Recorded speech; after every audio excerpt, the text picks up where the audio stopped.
ใครตัวมันปอบก็มาระหังก็มาแกนมองฟ้ายังมีกระสือเปิดฝาโลกให้โลกกระพือเพราะเราก็คือเจ้าของแผ่นดินอยู่ป่าช้ามันสุดจะทนชวนกันหลอกคนให้คนหัวลุก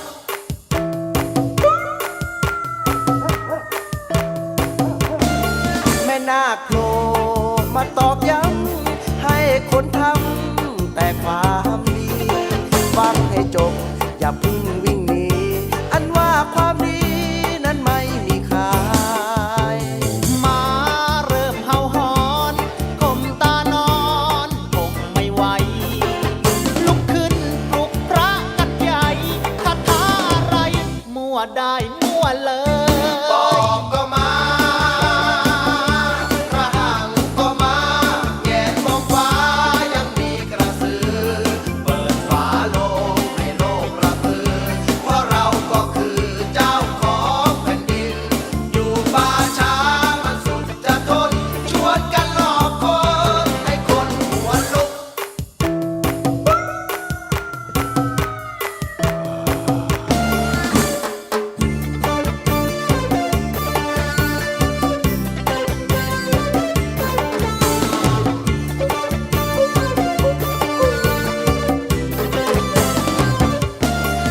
ลูกกรอกหลอกคนที่โก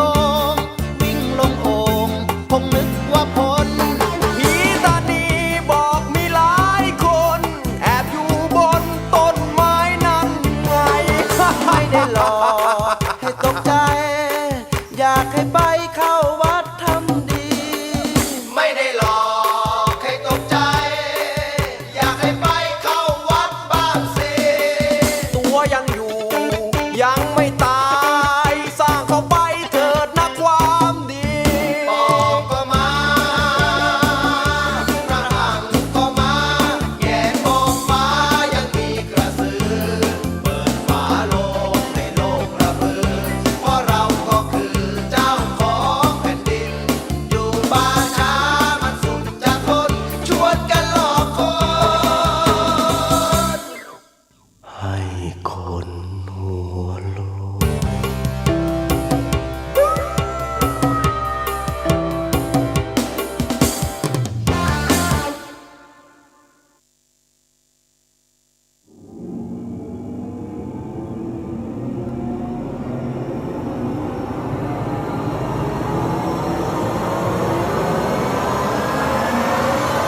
The เฮียน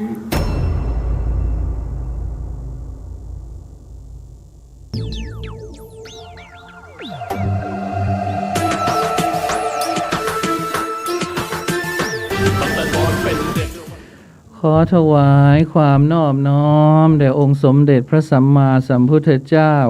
พร้อมด้วยพระธรรมและพระสงฆ์ขอถวายความเคารพพระมหาเถรานุเถระเจ้าคณะพระสังฆาธิการ ทุกรูปทุกองค์ แล้วก็ขอเจริญพรศรัทธาสาธุชนญาติโยม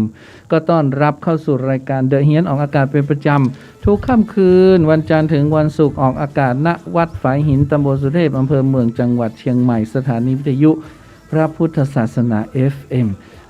104.50 เมกะเฮิรตซ์ในห้องส่งพรีเมียมของเรา วัน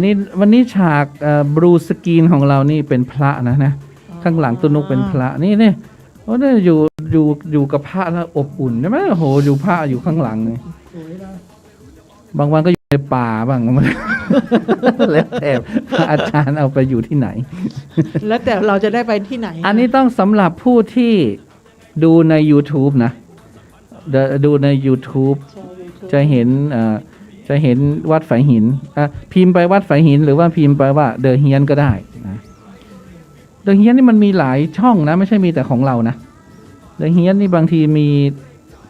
เป็นพวกไปล่าท้าผีก็มีอะไรอย่างเงี้ยนะทำไมหูฟังฉันไม่ดังเช็คหูฉันไม่ดีมันก็ดังนี่นะ แล้วก็วันนี้ก็พบกันวันพฤหัสบดีที่19สิงหาคมพระพุทธศักราช2564กับท่ามกลางสถานการณ์โควิดที่ รุนแรง รุนแรงพร้อมๆกับ ก็วันนี้วันที่19ใช่ไหม ม็อบที่รุนแรง 19 20 21 22 22ก็วันเปิดโลกแล้ว วัน วันเปิดนรก นรกเปิด นรกเปิด นรกเปิด เราก็นั่งเครียดนู่นเปิดโลกนู่นออกพรรษานู่นเทโวโลหณะนู่น อันนี้เปิดนรกเปิด อันนี้นรกเปิดหมายความว่ามันเป็นวันคล้ายๆกับวันศาสตร์จีนอ่ะ เป็นวันที่เราเนี่ยจะต้องทำบุญให้บรรพบุรุษไง ทีนี้คนจีนเขาก็จะมีวิธีไหว้อะไรอยู่ เดี๋ยวเราค่อยมาคุยกัน ค่ะ ในช่วงตำนาน ตาลนำตำนาน วันศาสตร์จีน วันนรกเปิดนี่เนี่ยนะวันนี้ก็มีข่าวคราวมากมาย เดี๋ยวจะให้ทาม าย กมายจนไม่รู้ คว จะอ่านอะไรเลย เออ แต่ถ้าใครอยากเห็นฉากหลังสวยๆของเรานะไปดูใน ใน YouTube วันนี้ นำเสนอ สวย นำเสนอมาก บางวันก็เป็นโลโก้เดอะเฮียนอย่างเงี้ยบางวันถ้าเราเอาใส่สีน้ำเงินมาอย่างตะแป๊วใส่สีน้ำเงินมาไหมตัวหาย ตัวหายไป กลืนไปละ ห้ามใส่สีน้ำเงินมา จะล่องหนไปเลย หรือว่าถ้าวันไหนเป็นสีดำก็บางทีละออหายไป เพราะมันกลืนไปกับฉากก็มี เอ้าว่าไปสิฉันไม่รู้จะว่าอะไรแล้ว ก็ตอนนี้เขาก็ให้ระวังนะ มันมีเขาเรียกว่าที่จังหวัดน่าน แจ้งเตือนอ้างผู้สื่อข่าวตระเวนขอรับเงินบริจาคช่วยเหลือผู้ป่วยนะคะ ก็ตอนนี้เขาก็รณรงค์กันอยู่นะคะ เพราะว่ามีหน่วยงานแต่ละที่เขาก็เริ่มรับบริจาค แต่เราต้องตรวจสอบให้ดีว่ามันใช่หรือไม่ใช่นะคะก็เมื่อวันที่19สิงหาคมเนี่ยก็คือวันนี้แหละ ตอนเที่ยงครึ่งนายสิงหเดชนะคะหรืออะไรนะนายกสมาคมสื่อสารมวลชนภาคเหนือก็เดินทางไปเข้าแจ้งความกับร้องทุกข์กับพันตำรวจโทจักรพงศ์นะคะวงชัยรองผู้ช่วยสืบสวนสภ.เมืองน่านนะคะกรณีที่มีบุคคลแอบอ้าง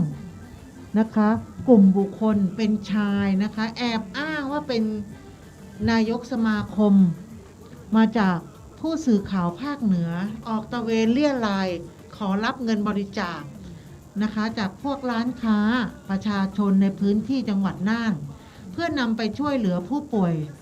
ติดเตียงซึ่งการกระทำแบบดังกล่าวนี้ทำให้เกิดความเสียหายกับต้นสังกัดนะคะแล้วประชาชนเนี่ยก็สับสนคิดว่าเป็นกิจกรรมของผู้สื่อข่าวและสื่อมวลชน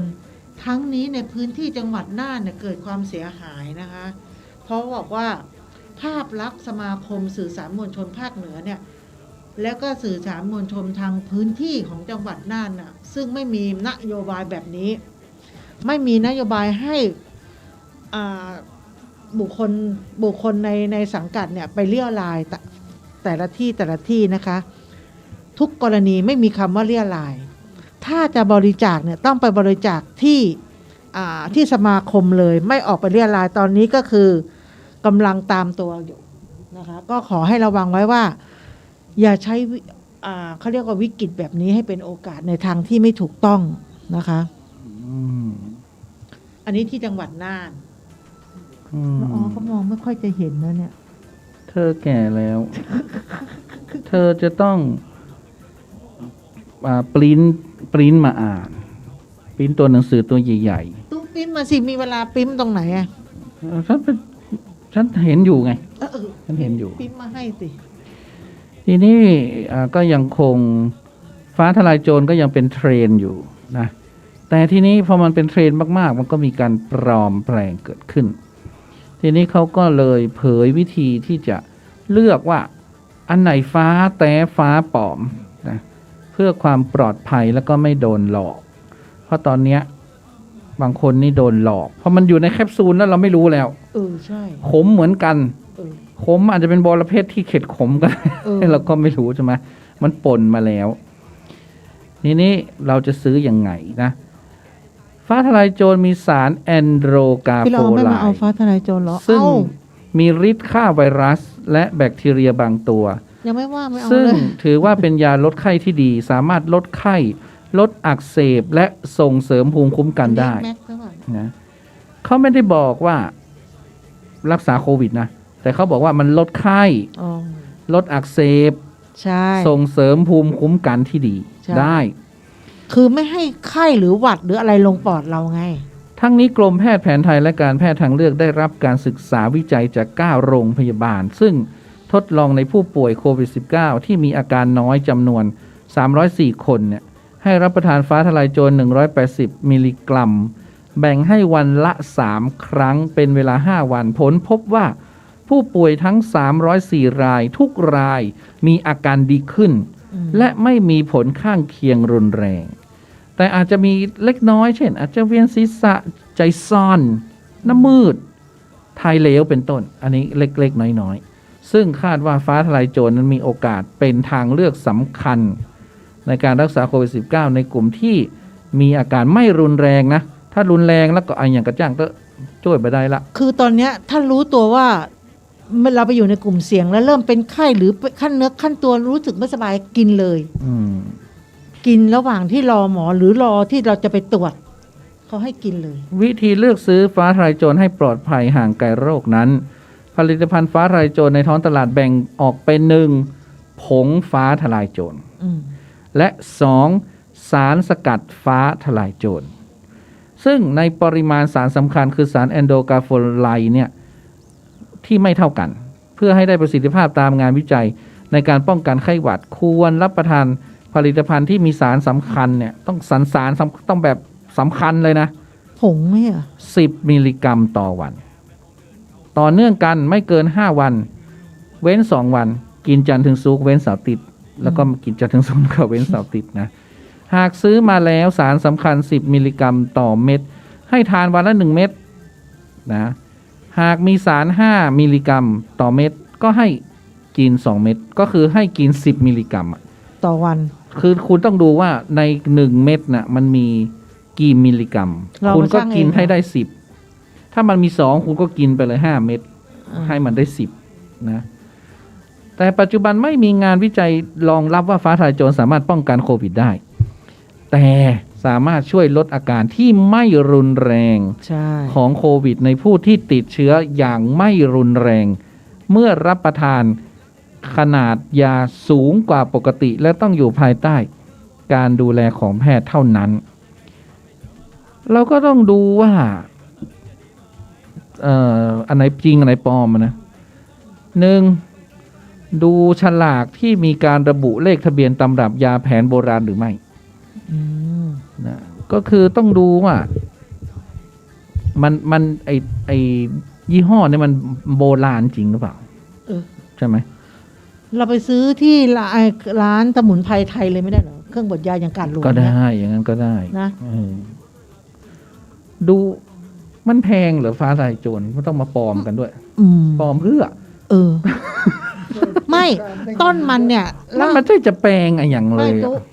ต้นฟ้าทลายโจรนะทำยังไงให้มันเป็นผง เอาใบไปตากแห้งเหรอ ใช่ใช่ใช่ อี อืม ตากแห้งแล้วมาบดโอ้โห ใช่ใช่ ปลูกกว่าจะโต เพราะมันได้นิดเดียวเนาะใบมันน้อยเดียว เออ แค่นี้เอง 2. เลขทะเบียนยาโบราณดังกล่าวเนี่ย เช็คไปที่อยเลย อืม ลอกโจทย์ออกมาว่านี่มีเลขอะไรก็เช็คไป ที่เว็บไซต์ของอยเขามีให้เช็คไง อืม เช็คเลขอยแต่ปลอมโดยไม่จำต้องมีชื่อบนฉลาก ตรงกับชื่อที่ได้รับอนุญาตก็ได้ บางทีเขาขอชื่อหนึ่งเขาอาจจะไปโจทย์อีกชื่อหนึ่งก็ได้ แต่ขอให้เลขนี่มันตรงกันแล้วกัน อืม นะ 3. โรงงานที่ผลิตมีความสำคัญ ต้องถูกต้องตามที่ขึ้นทะเบียนอย โรงงานควรมีอยู่จริงนี่ไงนะควรมีมาตรฐาน GMP ตามกฎหมายกำหนด อันที่ 4 ก็คือหาซื้อจากแหล่งที่เชื่อถือได้ อืม อย่างอภัยภูเบศรอย่างเงี้ย เออ เปิ้นกับปลอมกะใช่ไหม โรงพยาบาลอภัยภูเบศรอย่างเงี้ยหรือ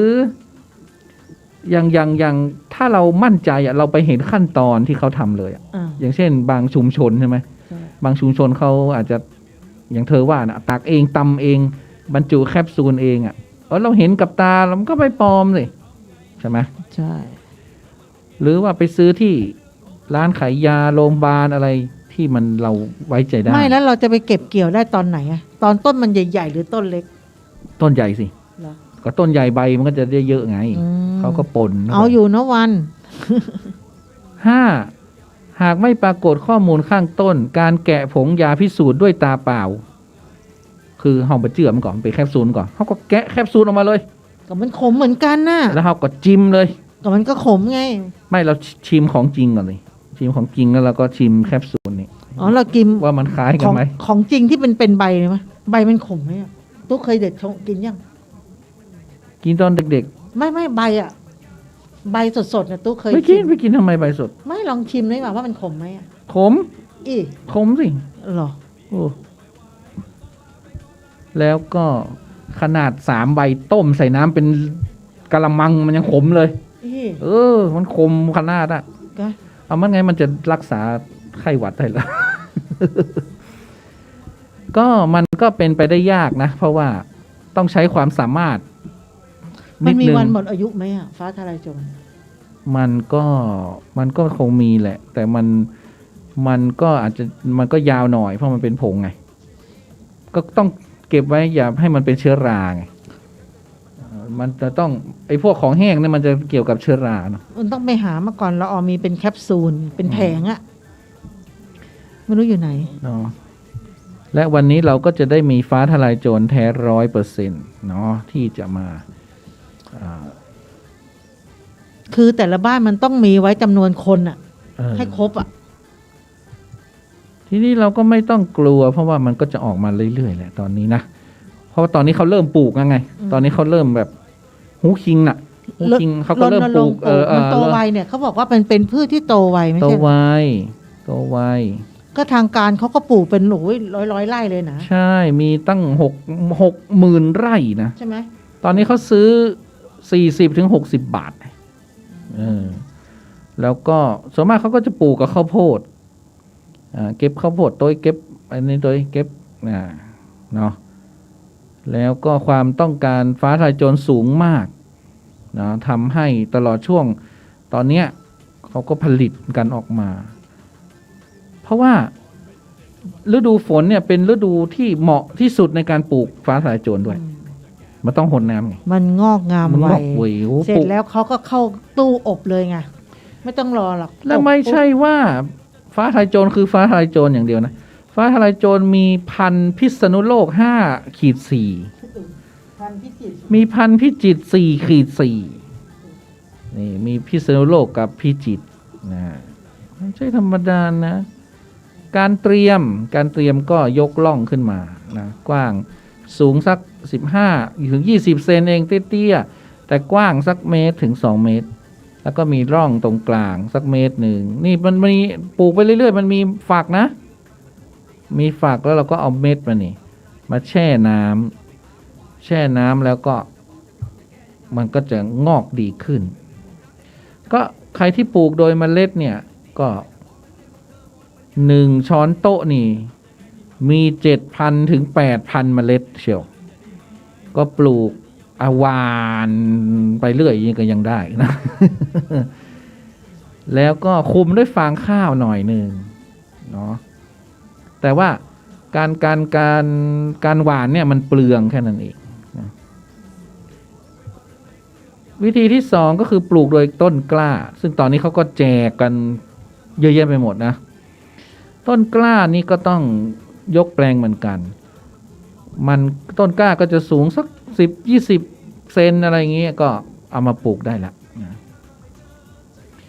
แล้วก็ต่อไปก็ปลูกโดยการปักชำยังได้เลยเถอะท้อแต่ต้องเอาฟ้าทลายโจรที่มีต้นสมบูรณ์แข็งแรงนะเอาไม่อ่อนไม่แก่น่ะกำลังหนุ่มนะสัก10 เซนก็ปักก็งอกได้เหมือนกันนี่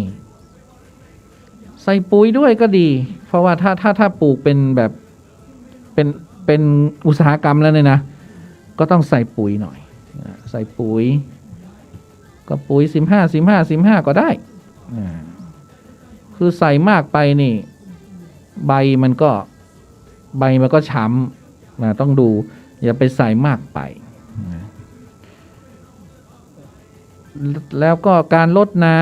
ำอุ้ยฟ้าทลายโจรนี่ชอบน้ำมากนี่แต่ไม่ใช่ชอบน้ำขังนะหมายถึงว่าน้ำแบบชุ่มๆแฉะๆนี่มันชอบนี่มันก็จะทำให้ไม่เฉาและตายง่าย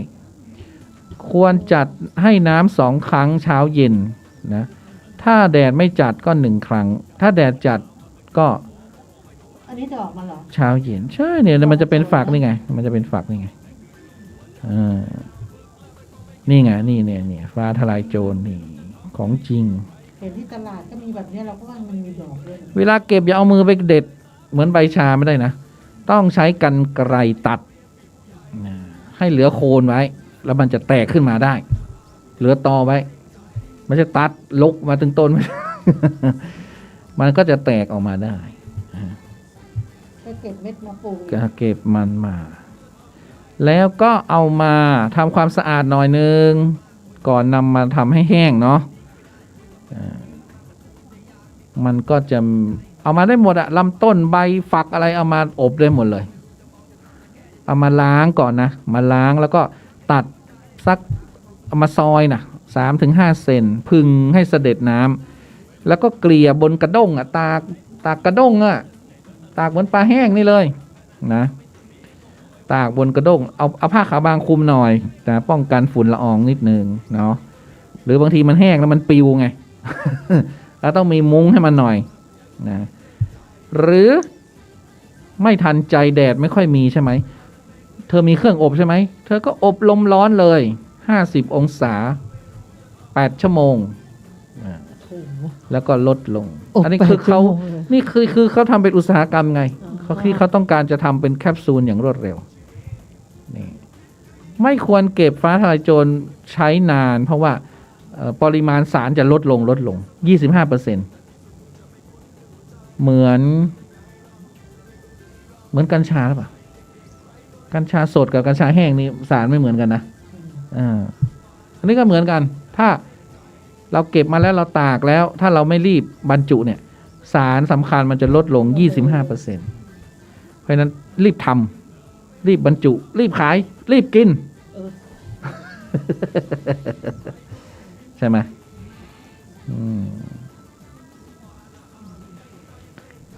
อ๋อเชียงรายเขาได้ฉีดวัคซีนซิโนฟาร์มแล้วนะโตเขาฉีดให้ประชาชนทั่วไปด้วยนะเหรอเราต้องขับรถไปเชียงรายเหรอนะเขาฉีดให้กับอำเภอแม่สวยแล้วก็อำเภอแม่ฟ้าหลวงอำเภอขุนตาลอำเภอพานให้กับประชาชนทั่วไปไกลๆทั้งนั้นนะใช่ไกลๆทั้งนั้นได้ทุกหย่อมย่าได้ทุกคนนะคะก็ถือว่าดีมากเขาบอกว่าวัคซีนเนี่ยมีประสิทธิภาพมากที่ดีที่สุดเนาะก็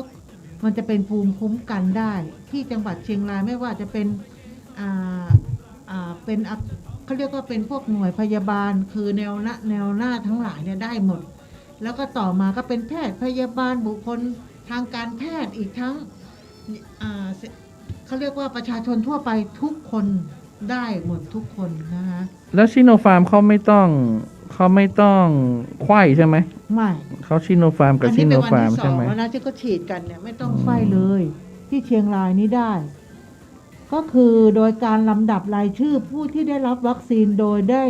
เรียงตามการลงทะเบียนในเชียงรายร่วมใจแยกเป็นรายตำบลไปเลย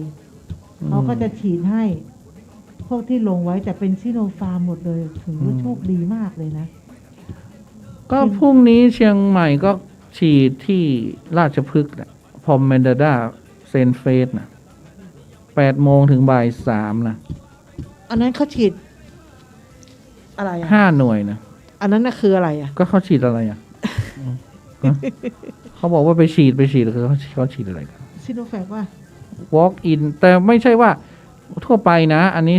ผู้สูงอายุกับผู้ป่วยโรคเรื้อรังคือเขาเรียกว่าเข้าไปได้เลยมีบัตรประชาชนแต่ว่ามันเป็นอะไรล่ะมันเป็นอะไรมันไม่ใช่มันไม่บอกเลยมันไม่เป็นอะไรมันไม่ใช่ซิโนฟาร์มไงมันก็เป็นซิโนแวค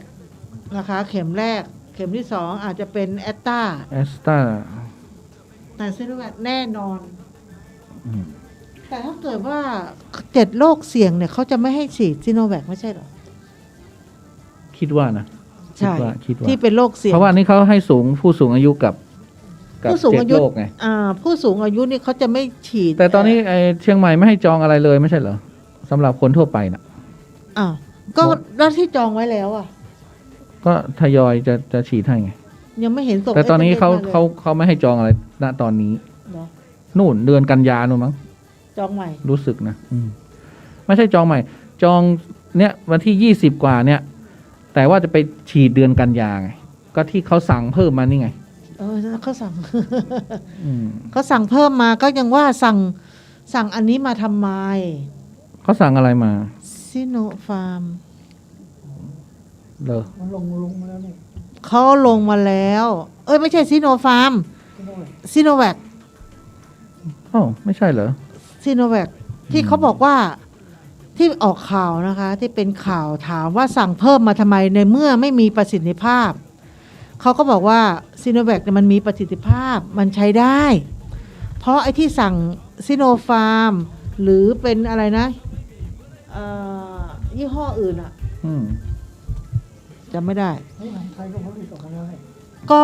อ๋อเขาสั่งซีโนแวคมาอีก12 ล้านโดสเนาะเพราะเขาจะเอาไว้ฉีดไข้กับแอสตราเซ แอ เน ส กา ตา เนาะ เขาบอกที่เรารอ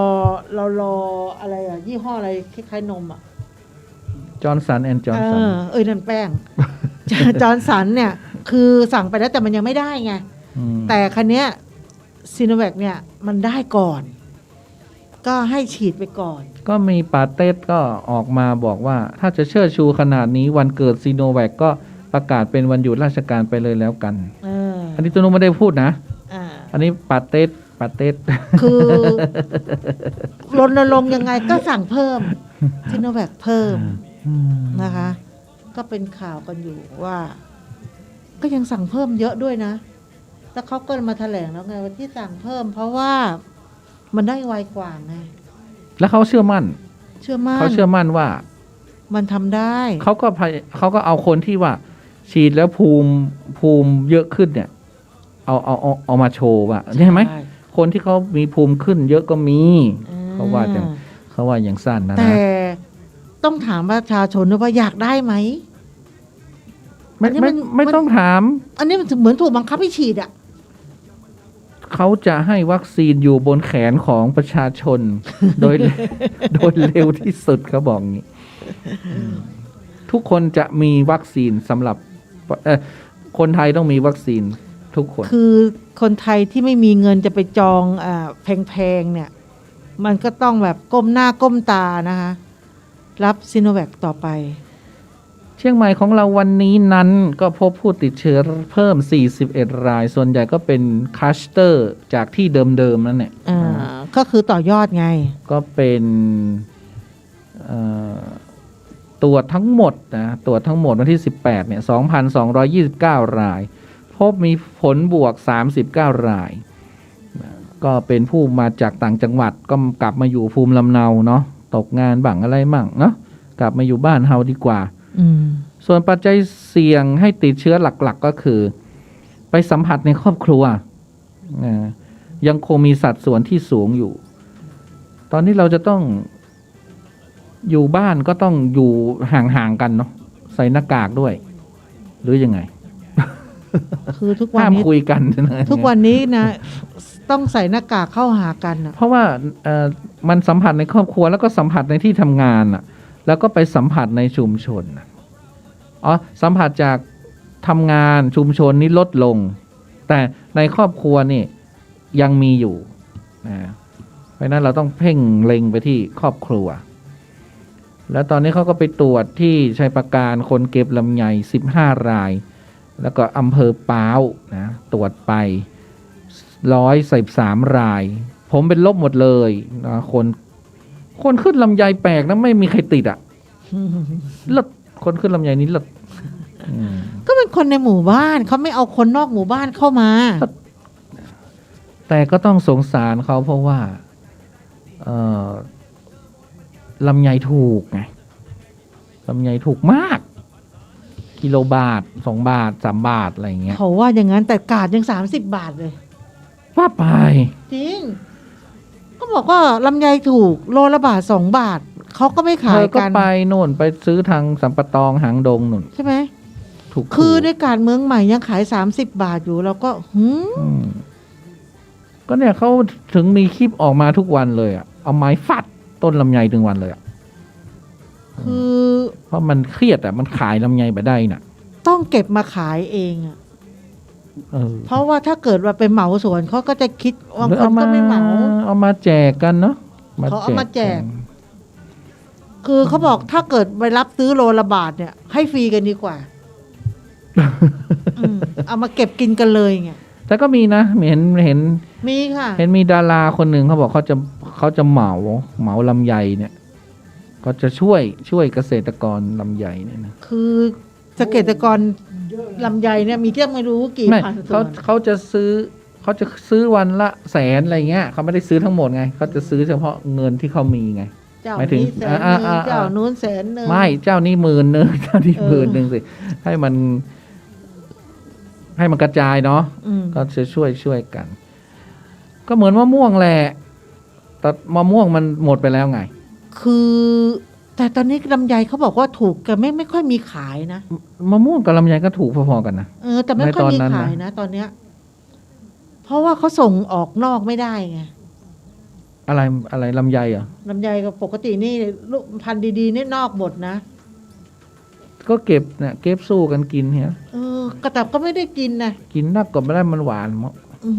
มันหวานมันใส่สารเยอะ อ้าวเขาไม่ใส่สารก็มี เพราะว่า ถ้าใส่สารมันก็จะเป็นต้นทุนไง แล้วใส่สารนี่มันจะหวานแบบ หวาน แป๊ดหวานคมหวานเฉียบเลย แล้วมันลำไยจะเป็นน้ำ ใช่ไหมคือมันจะแยกได้ว่า ใช่ อันไหนใส่ สาร อันไหน ไม่ ไม่ สาร ใส่ ถ้าลำไยไม่ใส่สารมันจะแห้ง อืม แต่ถ้าลำไยใส่สารเนี่ย มันจะเป็นน้ำ อืม มันจะแฉะ อืมแล้วมันก็ไม่ธรรมชาติเนาะถ้าธรรมชาติมันก็จะดูออกอย่างเชียงใหม่ไนท์ซาฟารีนี่เขาก็ที่ไนท์ซาฟารีมันอยู่ดอยเนาะทีนี้เขาก็ ตอนนี้เขาปิดหรือเขาเปิดกันไม่รู้เขาก็ไปพบฟ้าทลายโจรที่มันขึ้นอยู่ตามดอยนั้นน่ะ เยอะเลย เขาก็เลยถอนมาแจก แบบป่าเลยแบบธรรมชาติ อย่างนี้มันจะต้องเข้มข้นเนาะ ถอนมาแจก เพราะมันเป็นฟ้าไม่ใช่พิจิตรไม่ใช่พิษณุโลก เชียงใหม่ อันนี้ เนี่ย เป็นฟ้าทลายโจรไนท์ซาฟารีเขาก็เลยมอบให้หน่วยงานที่สนใจนะร่วมเก็บเฮ้ยแมวไปเอา แมวขี่รถเครื่องไปเอาต้นอีนั่นเนี่ยอะไรฟ้าทลายโจรป่านี่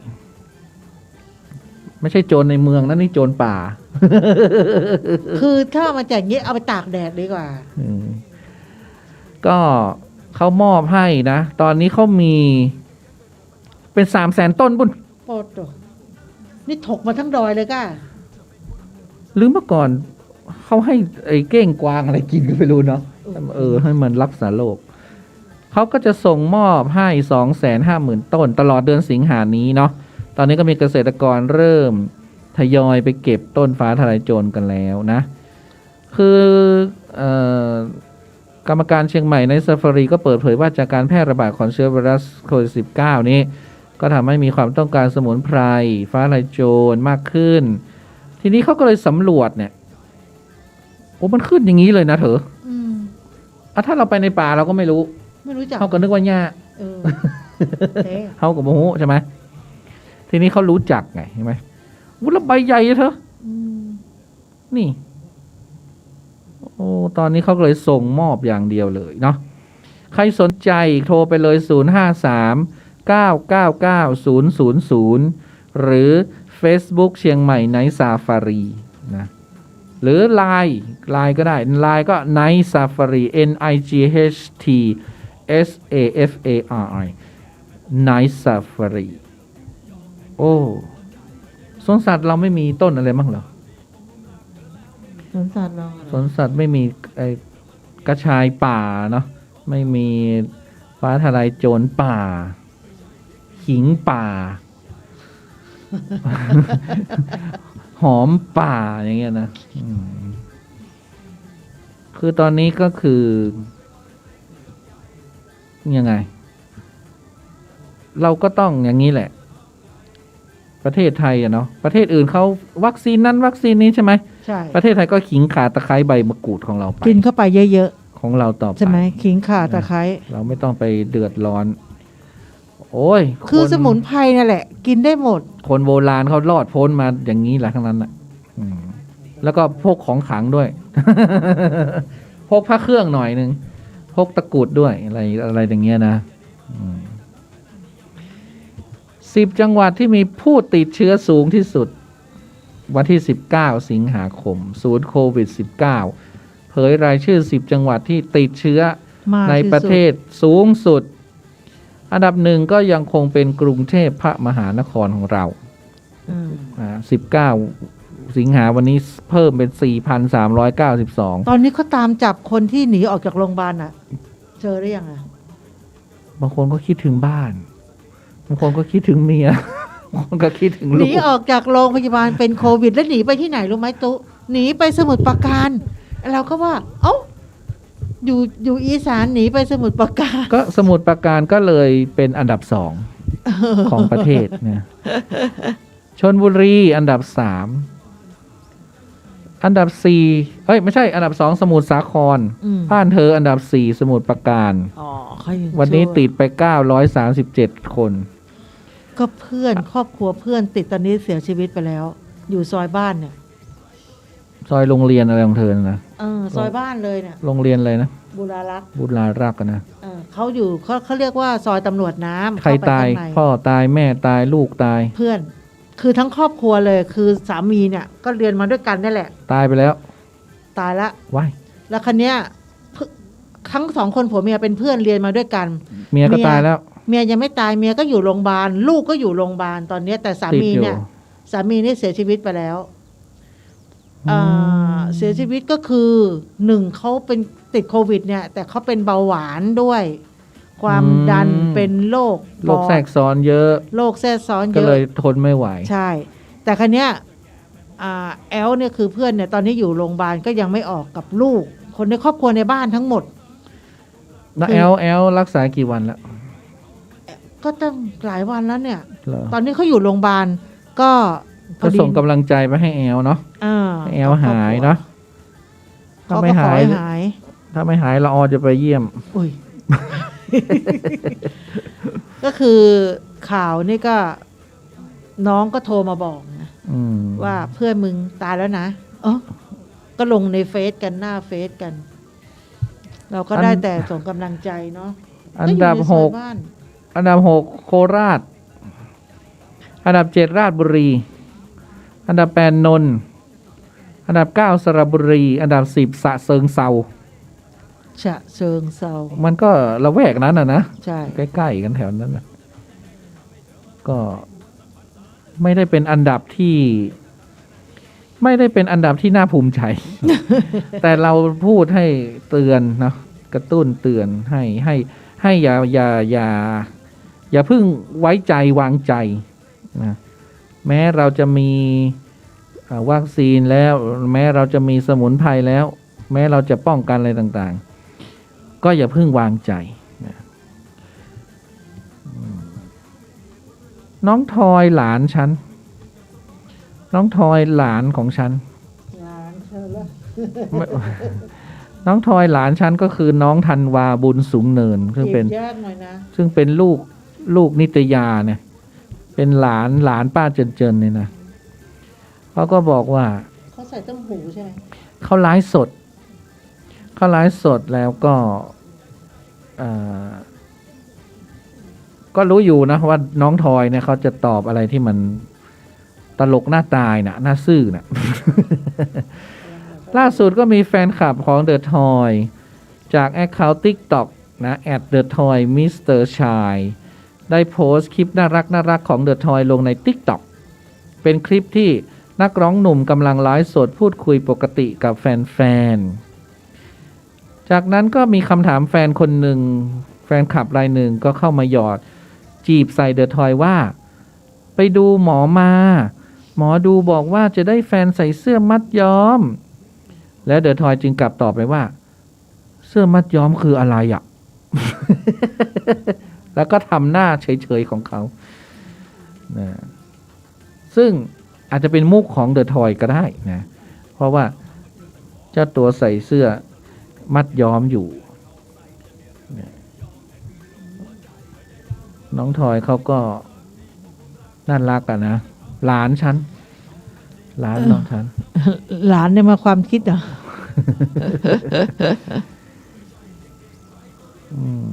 อันนี้อะไร สาวเปิดใจแม่ไล่แม่ออกบ้านฉุนพาแฟนใหม่มาอยู่ ไม่แบ่งที่ดินให้หลาน อ๋อ ทุบบ้านรื้อบ้านน่ะ ไม่ต้องอ่านข่าวชั่วร้ายอย่างนี้ อืม สิริราชเผยผลวิจัยวัคซีนโควิด ฉีดสลับไม่แนะน แย่ ำแอสตราเข็ม 1 ตามด้วยซีโนแวคอ๋ออ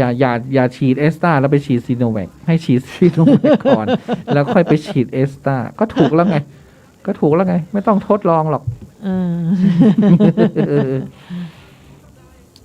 ก็คือถ้าฉีด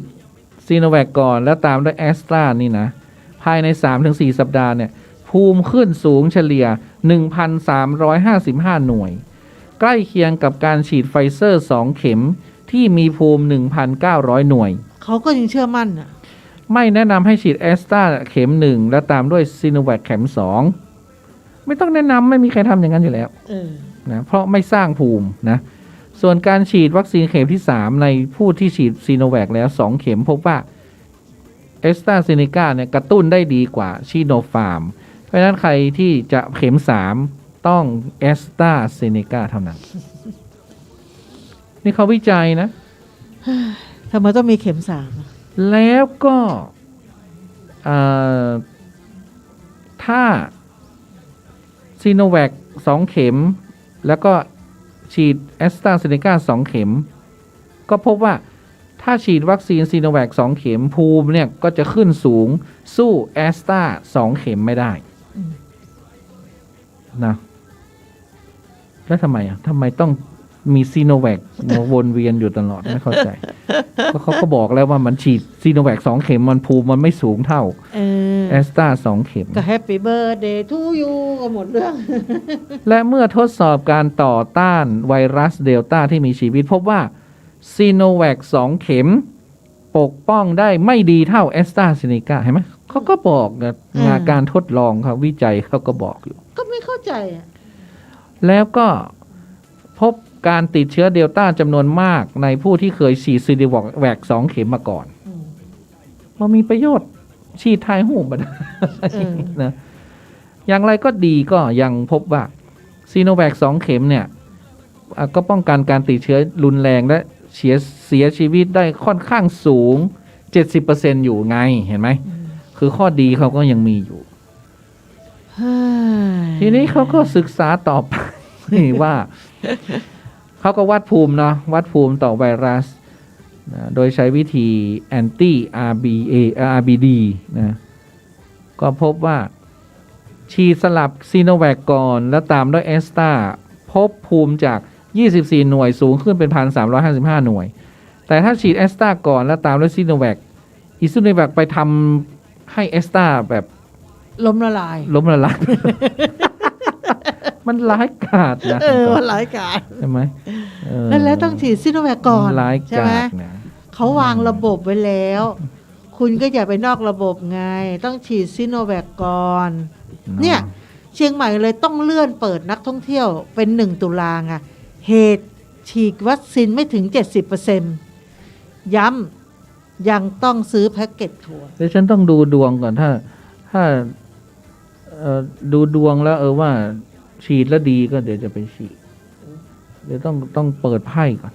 ให้ก่อน เปิด นะ ไพ่ทาโร่ก่อนนะ เออ ไม่เปิดว่าจะได้ฉีดไหมไง ถ้าเปิดแล้วว่าไม่ได้ฉีดก็ไม่ต้องจอง เดี๋ยวจะเปิดมากเหมือนกันเนี่ยว่าจะได้ฉีดไหมเนี่ย เดี๋ยวต้องถาม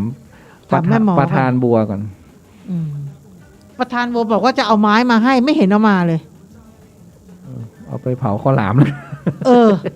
วันนั้นเราก็หยุดรอ ประธานบัวบอกว่าเดี๋ยวจะขนไม้วันอาทิตย์ แล้วก็ต้องฉีดไข้ด้วยนะ ห้ามฉีด แอสตรา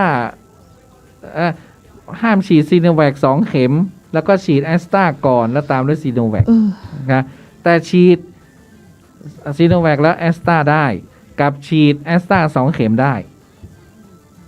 แล้วก็ไม่แนะนำฉีดซีโนแวค2 เข็มเหมือนกัน สับสนไหมงงไหมไอ้ที่พูดมาที่ตู้พูดมานี่งง ฉัน มาก ไม่ เล ง ย งฉันเข้าใจ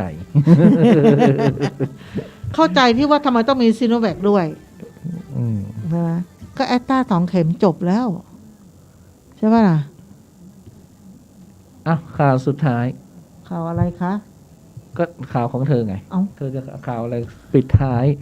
อ๋อ ข่าวดีๆ ข่าวตลกปกฮาน่ารักคิกขู่อะไรกันน่ะ เอ้ยมันมีด้วยเหรอ ฮะ มันมีด้วยเหรอ อันนี้ก็เลื่อนปิดแล้วเนี่ย เพราะว่าเชียงใหม่อ่ะเขาฉีดยายังไม่ครบไงใช่ป่ะเขาฉีดแค่เชียงใหม่ยังไม่ถึง 70% ของในจังหวัดเชียงใหม่เลย ก็ไม่กล้าเสี่ยงไงไม่กล้าเสี่ยงที่จะเปิดให้นักท่องเที่ยวเข้ามาในพื้นที่ได้ เพราะในพื้นที่นำร่องเนี่ยรองรับนักท่องเที่ยวต่างชาติเนี่ยขณะนี้ยังเหลืออีก6 พื้นที่นะมีกรุงเทพเชียงใหม่ประจวบคีรีขันธ์เพชรบุรีชลบุรีและบุรีรัมย์ที่ยังไม่สามารถเปิดให้ตามกำหนดได้หลังจากทยอยเปิดไปแล้ว4 พื้นที่ได้แก่ภูเก็ตสุราษฎร์แล้วก็ในเดือนสิงหานี้ก็จะเปิดเป็นที่กระบี่กับพังงาไอ้ที่เปิดมาติดโควิดเพียบอะเนาะเชียงใหม่อย่าไปต้องเปิดหรอกค่ะขอร้องเนาะเราก็ยังไม่อยากที่จะอะไรมากมายปลดพืชกระท่อมออกจากยาเสพติดให้โทษมีผล24 สิงหาคมนี้ผู้กระทำผิดกรณีพืชกระท่อมได้ปล่อยตัวทันทีเนี่ยอีก1 นาทีเนี่ยปลดล็อกแล้วนะไหน24ไม่ใช่เหรออัน20เหรอ24 สิงหาทำไม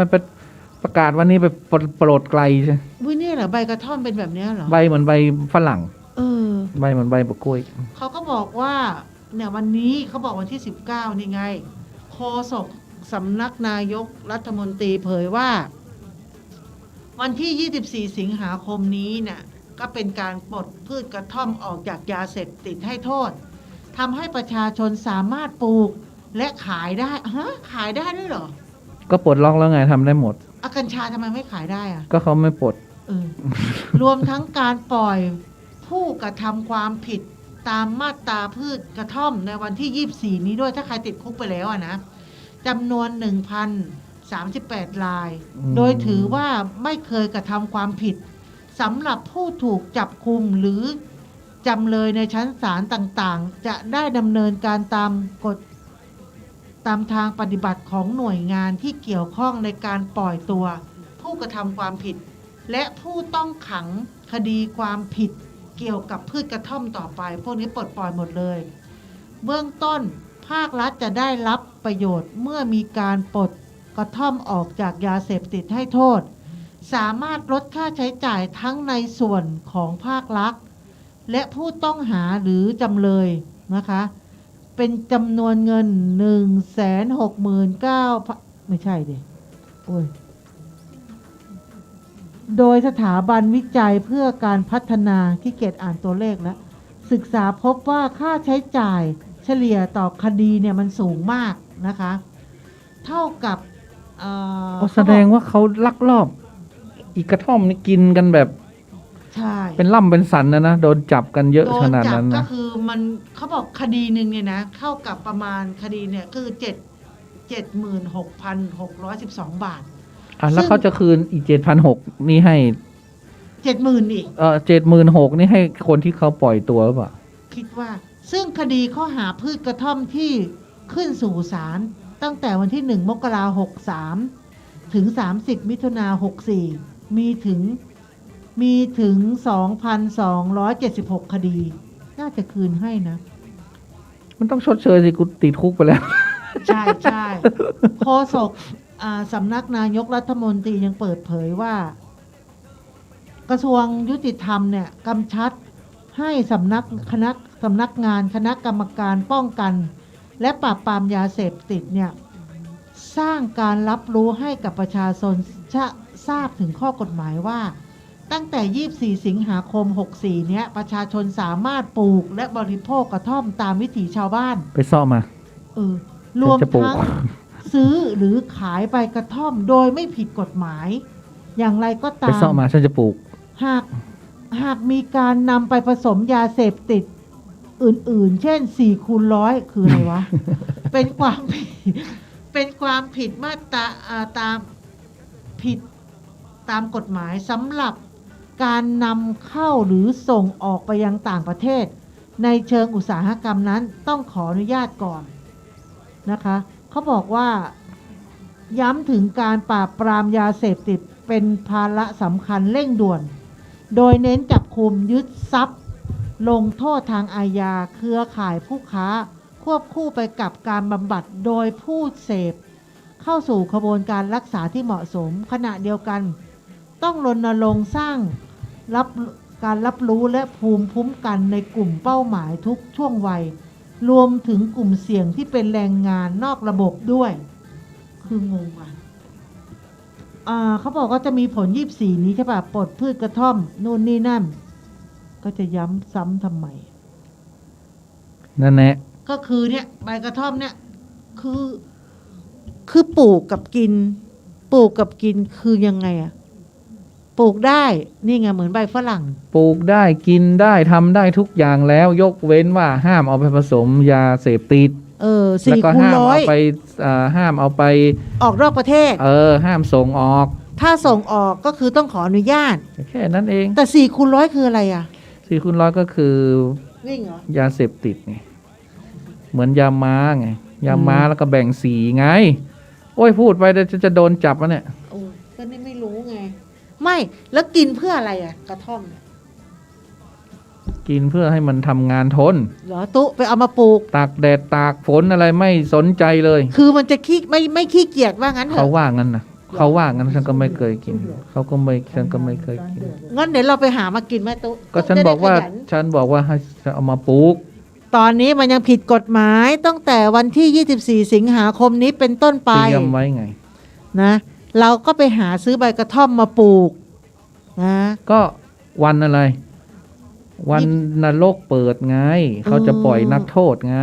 ใช่นั่นแหละไปพักฟังเพลงเนาะ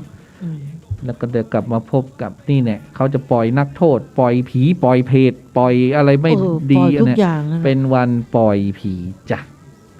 แต่ตอนนี้อยากไปเที่ยวไหนพัทยาเที่ยวทิปไปก่อนนะจ๊ะ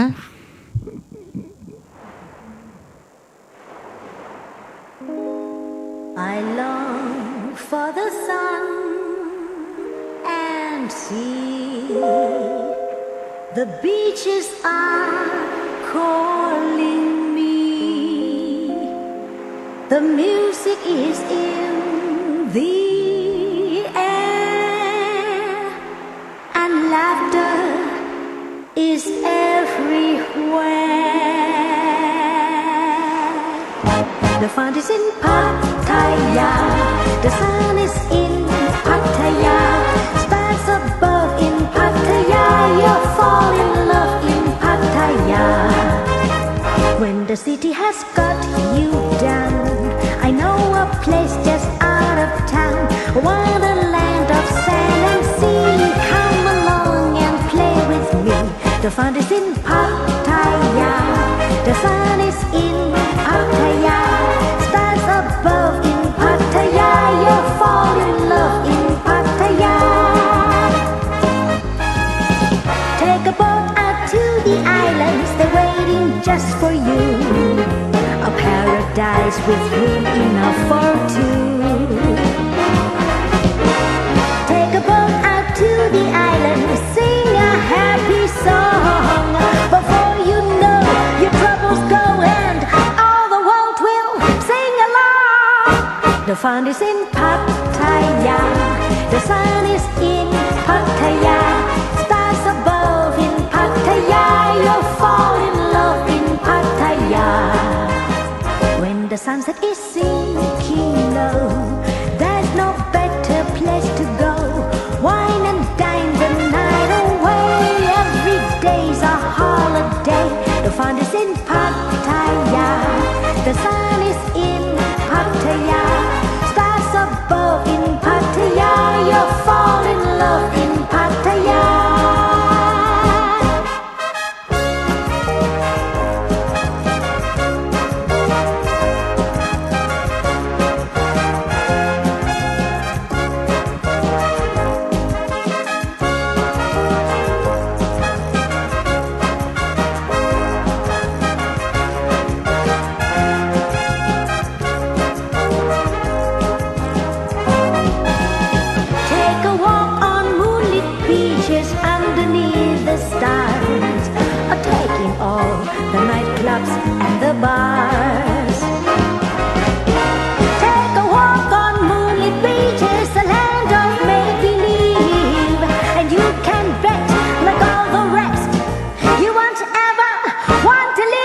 fun is in Pattaya. The sun is in Pattaya. Stars above in Pattaya. You'll fall in love in Pattaya. The fun is in Pattaya. The sun is in Pattaya. Stars above in Pattaya. You'll fall in love in Pattaya. You fall in love in Pattaya. You fall in love in Pattaya. You fall in love in Pattaya.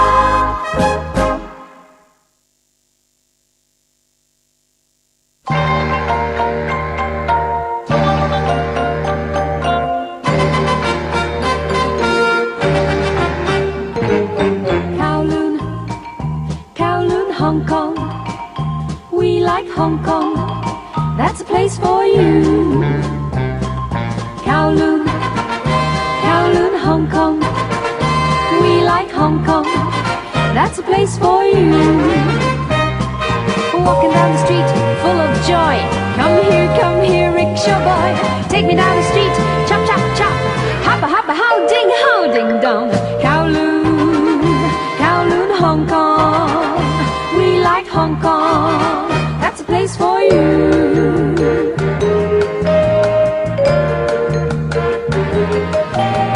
You've been around seeing plenty of towns, baby. What are you looking for? You find more than you bargain for when you go Hong Kong. Shopping in places, strange beautiful faces, or talking the language you know. You find more than you bargain for when you go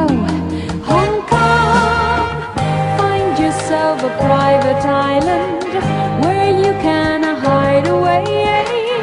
You can see Macau and China. It's not very far away. Nights and lights and swinging sights like the town, you'll be aglow. You find more than you bargain for when you go Hong Kong, Hong Kong, Hong Kong, Hong Kong, 香港，香港， Hong Kong, Hong Kong.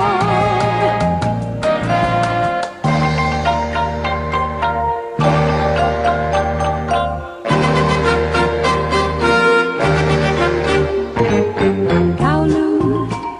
Kowloon, Hong Kong. We like Hong Kong. That's a place for you. Kowloon, Kowloon, Hong Kong. We like Hong Kong. That's a place for you. Walking down the street full of joy. Come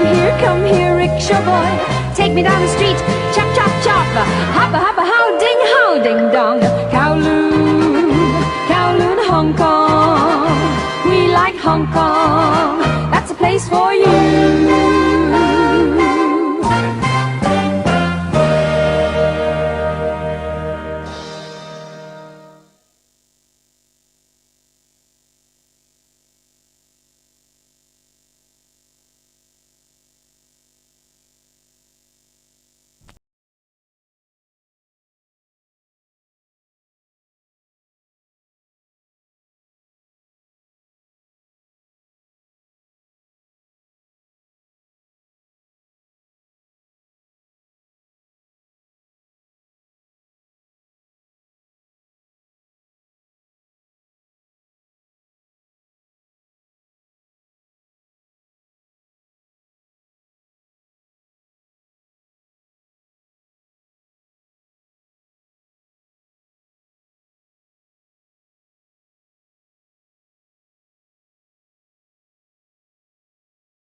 等渐渐变起就难却白，từ ra thấp trong mong ta á đông bay nếp sống vui tươi nối chen nhau đến nỗi đài. Sài Gòn đẹp lắm, Sài Gòn ơi, Sài Gòn ơi, ngồi rèn núi núi rèn đồng văn qua màu, người ra thăm biến cao trà núi rộn rào, phố gia đình tăng đón chen tuổi đến chung vui. Sài Gòn đẹp lắm, Sài Gòn ơi, Sài Gòn ơi, la la la la la la la la la la, tiếng quay cùng qua chen hoa niềm vui say siêu. La la la la la la la la la la, ôi đôi đẹp quá trên bãi tu, một tình nhau mình khi lối át cao cả, thì lòng tung nhớ bao ngày vẫn nổi ra, sông mai trong thôi bóng ông này sẽ không bay. Sài Gòn đẹp lắm, Sài Gòn ơi, Sài Gòn ơi.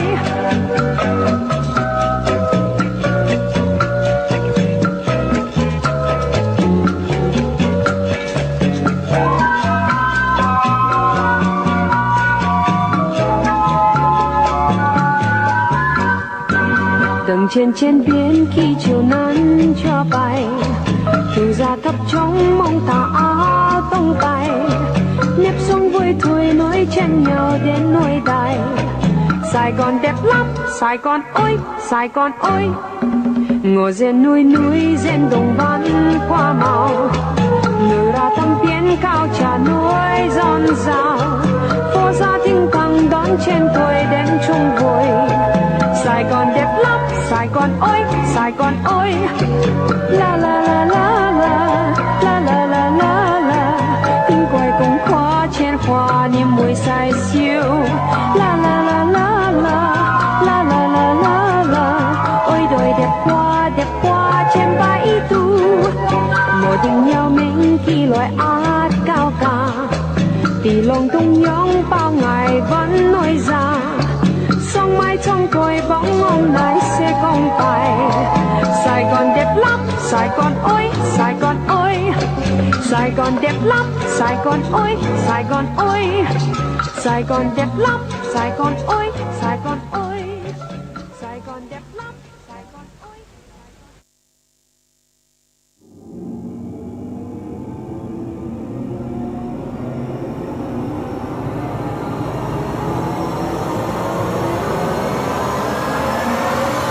The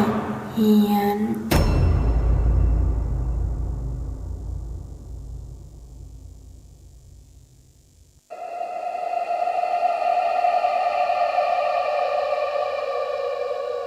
The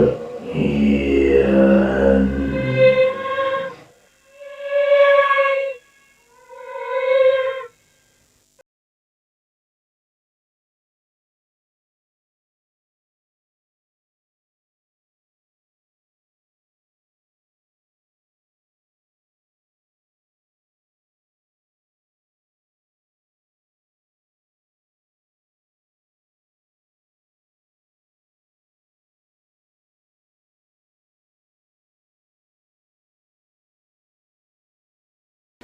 เที่ยงคืน18 นาทีนะจ๊ะก็กลับเข้าสู่เดอะเฮียนจ้ะก็อย่างที่ได้เกินไปนะเรื่องของวันนรกเปิดนะซึ่งใครๆก็ให้ความสนใจทีเดียวเพราะว่าฟังแล้วมันก็ดูน่ากลัวนะแล้วแต่มันก็น่ากลัวมันก็เป็นเรื่องของการที่เราจะได้ทำบุญโปรดวิญญาณเพราะว่ามิติของโลกของเราที่เราอยู่นี่นะกับนรกเนี่ยนะมันก็ทำให้เราได้ใกล้ชิดกับชีวิตหลังความตายเนาะหรือว่าคนที่เขาตายไปแล้วน่ะเขาอยู่ดีสุขสบายดีหรือไรอย่างไรแล้วเราจะต้องทำอะไรให้เขาอะไรอย่างเงี้ยแล้วมันรวมไปถึงว่าที่ไม่ใช่ญาติของเราที่เป็นเจ้ากรรมนายเวรของเราในวันเนี้ยเขาก็จะผุดขึ้นมาล้างแค้นเราหรือเปล่ามาทวงอะไรมาทวง สิ่งที่เราทำกับเขาไว้หรือเปล่าไง คนก็กลัวไง เดี๋ยวเขาจะบอกว่ามาตามสัญญา ไอ้อย่างเงี้ยนะ ทีนี้ก็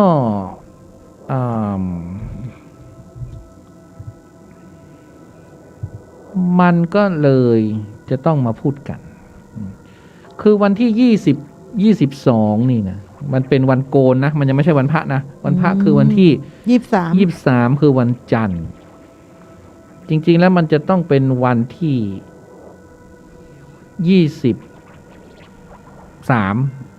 ตามปฏิทินไทยเนาะ แต่ปฏิทินจีนเนี่ยวันศาสตร์จีนเนี่ยตรงกับวันขึ้น15ค่ำเดือน7ตามปฏิทินจีนเนี่ยก็ตรงกับวันอาทิตย์ที่22สิงหาคม2564นะอาทิตย์นี้ โอ้เนอะมีสังฆทานทิพย์ด้วย ก็ต้องทำบุญละตาขันข้าว น่ากลัวนะเนาะที่นี้ก็อาจารย์คาถาชินบัญชรนะอาจารย์คาถาก็บอกว่าศาสตร์จีนนั้นเนี่ย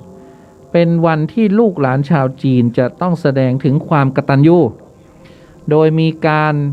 จัดพิธีเส้นไหว้บรรพบุรุษที่ล่วงลับไปแล้วเพราะถือว่าเป็นวันที่ประตูนรกเปิดให้วิญญาณคนตายนั้นกลับมาสู่โลกมนุษย์นะเพราะฉะนั้นเพื่อเขาก็จะต้องขึ้นมานรกเปิดคือเขาเปิดให้ขึ้นน่ะเปิดให้ เขาก็จะขึ้นมากันหมด ซึ่งปกติเขาอาจจะไม่ได้ขึ้นมาใช่ไหมแต่ตอนเนี้ยเขาเปิดให้ขึ้นมาแล้วนะเขาก็ต้องขึ้นมาสิ ก็คือขึ้นมาปุ๊บเนี่ยลูกหลานใครที่เป็นลูกเป็นหลานเป็นพ่อเป็นแม่หรืออะไรก็แล้วแต่เนี่ยวันนั้นสมควรที่จะตางขันข้าวให้เปิ้ลนะถูกต้องเพราะว่าขึ้นมาแล้วเสียเปล่านะปีไหนขึ้นมาปีหนึ่งขึ้นมาอย่างดักปิ้งอะไรต่างๆต้องตางขันข้าวเนาะก็ว่าอาทิตย์เนี้ยเนาะก็ตางขันข้าวก็ต้องห่างกัน2 เมตรกับตุเจ้าเนอะสัก5 เมตรก็ได้ตางขันข้าวก็ต้องห่างกันใส่แม่ตัวไปหาหมออยู่ปุ่นเรานั่งนี่ไม่ได้มันต้องอยู่ห่างกันมันต้องวัดขึ้นหัวใจมาต้องวัด อันนั้นสำหรับญาติที่ล่วงลับไปแล้วเนาะใช่แล้วก็เป็นโอกาสที่เราจะได้ทำบุญให้ดวงวิญญาณไร้ญาติด้วยใช่คือคนจีนเนี่ยเขาจะเผื่อแผ่วิญญาณอื่นๆด้วยไม่ใช่เฉพาะญาติเราแต่ต้องให้ญาติเราก่อนนะแล้วค่อยให้ไปวิญญาณเล่ร่อนอื่นๆปีนี้วันอาทิตย์นี้นะ22สิงหานี้ควรใส่เสื้อสีแดงฟ้าไปหาแดงตรงไหนล่ะสีฟ้าสีน้ำเงินสีม่วงแบ้วมีก็มันก็วันอาทิตย์พอดีก็ใส่สีแดงสีแดงไม่มีเปล่าสีฟ้าสีโอ้โหหนาสีฟ้าสีน้ำเงินสีม่วงฟ้าน้ำเงินม่วงแดงใช่ป่ะคือชาวจีนนี่เขาเชื่อว่าพระกสิติคันโพธิสัตว์หรือองค์ตีจังอวงโพธิสัตว์นี่จะเสด็จไปยังนรกภูมิแล้วก็จะไปกระแทกคาถานี่ปึ้งที่นรกเนี่ยนะวิญญาณก็จะถูกปลดปล่อยห่วงโซ่ออกมาซึ่งปัจจุบันนี่ที่อาจารย์คาถาเห็นเขาบอกว่าก็คือกำไร EM ไงก็ที่นี่ไงที่เขาจะปล่อยนักโทษกระท่อมนี่ไงเนี่ยเพราะว่าพระตีจังอวงนี่เอาคาถาไปกระแทกที่พื้นนรกเลยกระแทกทีปึ้งสัตว์นรกแตกออก หลุดออกมาปลดปล่อยพอปลดปล่อยออกมาเนี่ยบางทีเนี่ยนะตัวผีเนี่ยเขาออกขึ้นมาแล้วเจ้ากรรมนายเวรแต่ละคนเนี่ยเราถึงต้องตางขันข้าวให้กับเจ้ากรรมนายเวรเพราะฉะนั้นเขาถึงกลัวว่าโควิดจะพีคสุดในช่วงนี้ไงเพราะมันเป็นช่วงที่อย่างที่ว่าน่ะเทวดาก็ไม่อยู่ไงใช่แล้วเจ้ากรรมนายเวรก็ขึ้นมาแหมไงเพราะนั้นบุญไผ่บุญมันแค่นั้นน่ะณเวลานี้เราก็ตางขันข้าวให้เจ้ากรรมนายเวรเหียย้อนไปเลยไงเขาขึ้นมาปุ๊บเราตางขันข้าวให้เขาจากหนักก็เป็นเบาไงพระกสิติคันโพธิสัตว์ชาวจีนก็ถือว่าท่านจะมีรัศมีเปล่งรอบพระเศียรแล้วก็ท่านก็จะปลงผมแล้วนะแล้วก็จะจับไม้เท้านี่ไงไม้เท้าเนี่ยไม้เท้าเนี่ยมันจะเอาไปจะไปกระทุ้งพื้นนรกนี่ไปเปิดประตูนรกเลย แล้วอีกมือหนึ่งถือแก้วจินดามณีเพื่อประทานแสงสว่างท่ามกลางความมืดปณิธานของพระองค์ตีจังวังเนี่ยก็ปรากฏอยู่ในพระสูตรมหายานต่างๆระบุว่าทรงรับภาระในการสั่งสอนสรรพสัตว์ทั้งปวงที่อยู่ในกามภูมิทั้ง6ในโลกอันได้แก่สัตว์นรกเปรตอสุรกายเดรัจฉานมนุษย์และเทพก็คือสวรรค์ทั้ง6ชั้นท่านจะสอนไปจนถึงปุ้นพระศรีอริยเมตไตรจะมาเพราะฉะนั้นในช่วงนี้ลูกหลานก็จะต้องจัดอาหารเพื่อไหว้บรรพบุรุษที่บ้านไหว้ผีไม่มีญาติเพื่อให้วิญญาณบรรพบุรุษอำนวยพรปกปักรักษาครอบครัวลูกหลานให้ทำมาค้าขายมั่งคั่งสำเร็จการงานก้าวหน้าและเป็นการทำบุญกับวิญญาณไร้ญาติวิญญาณเร่ร่อนต่างๆให้ได้รับส่วนบุญอานิสงส์นี้ก็จะช่วยให้ชีวิตนั้นราบรื่นเป็นสิริมงคลไร้อุปสรรคในชีวิตการไหว้ศาสตร์จีนปีนี้ที่ถูกต้อง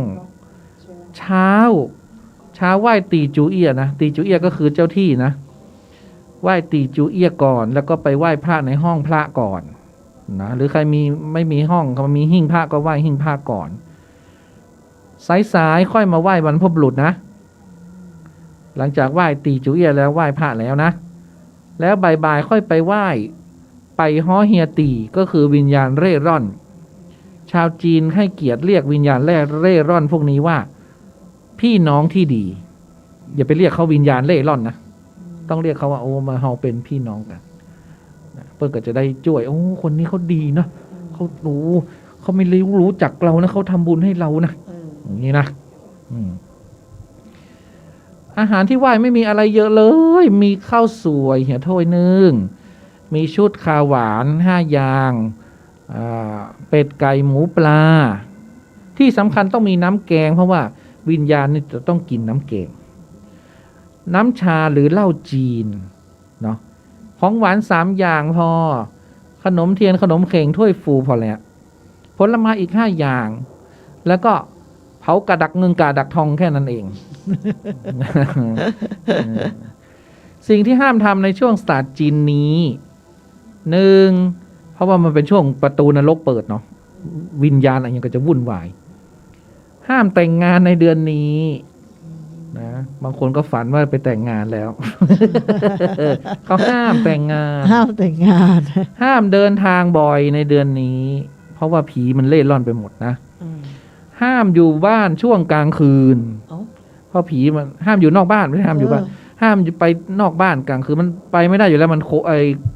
วิดล็อกดาวน์อยู่แล้วเนาะห้ามซื้อห้ามย้ายบ้านในเดือนนี้เลยเนาะไม่ควรเพราะว่าถ้าเราไปซื้อเนี่ยเราอาจจะไปเจอวิญญาณอยู่ตรงนั้นมันจะแก้ไขยากห้ามก่อสร้างเริ่มงานอะไรในเดือนสิงหาคมงดหมดห้ามเริ่มธุรกิจอะไรงดหมดห้ามว่ายน้ำตอนกลางคืนด้วยผีจะจักแข่งบทสวดที่จะคุ้มครองป้องกันเรานี้ก็คือบท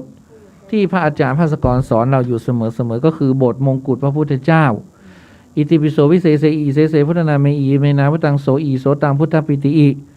ท่องไป9จบอิติปิโสวิเศษอีเสเสพุทธนาเมอีเมนาพุตังโสอีโสตังพุทธปิติอีอิติปิโสวิเศษอีเสเสพุทธนาเมอีเมนาพุตังโสอีโสตังพุทธปิติอี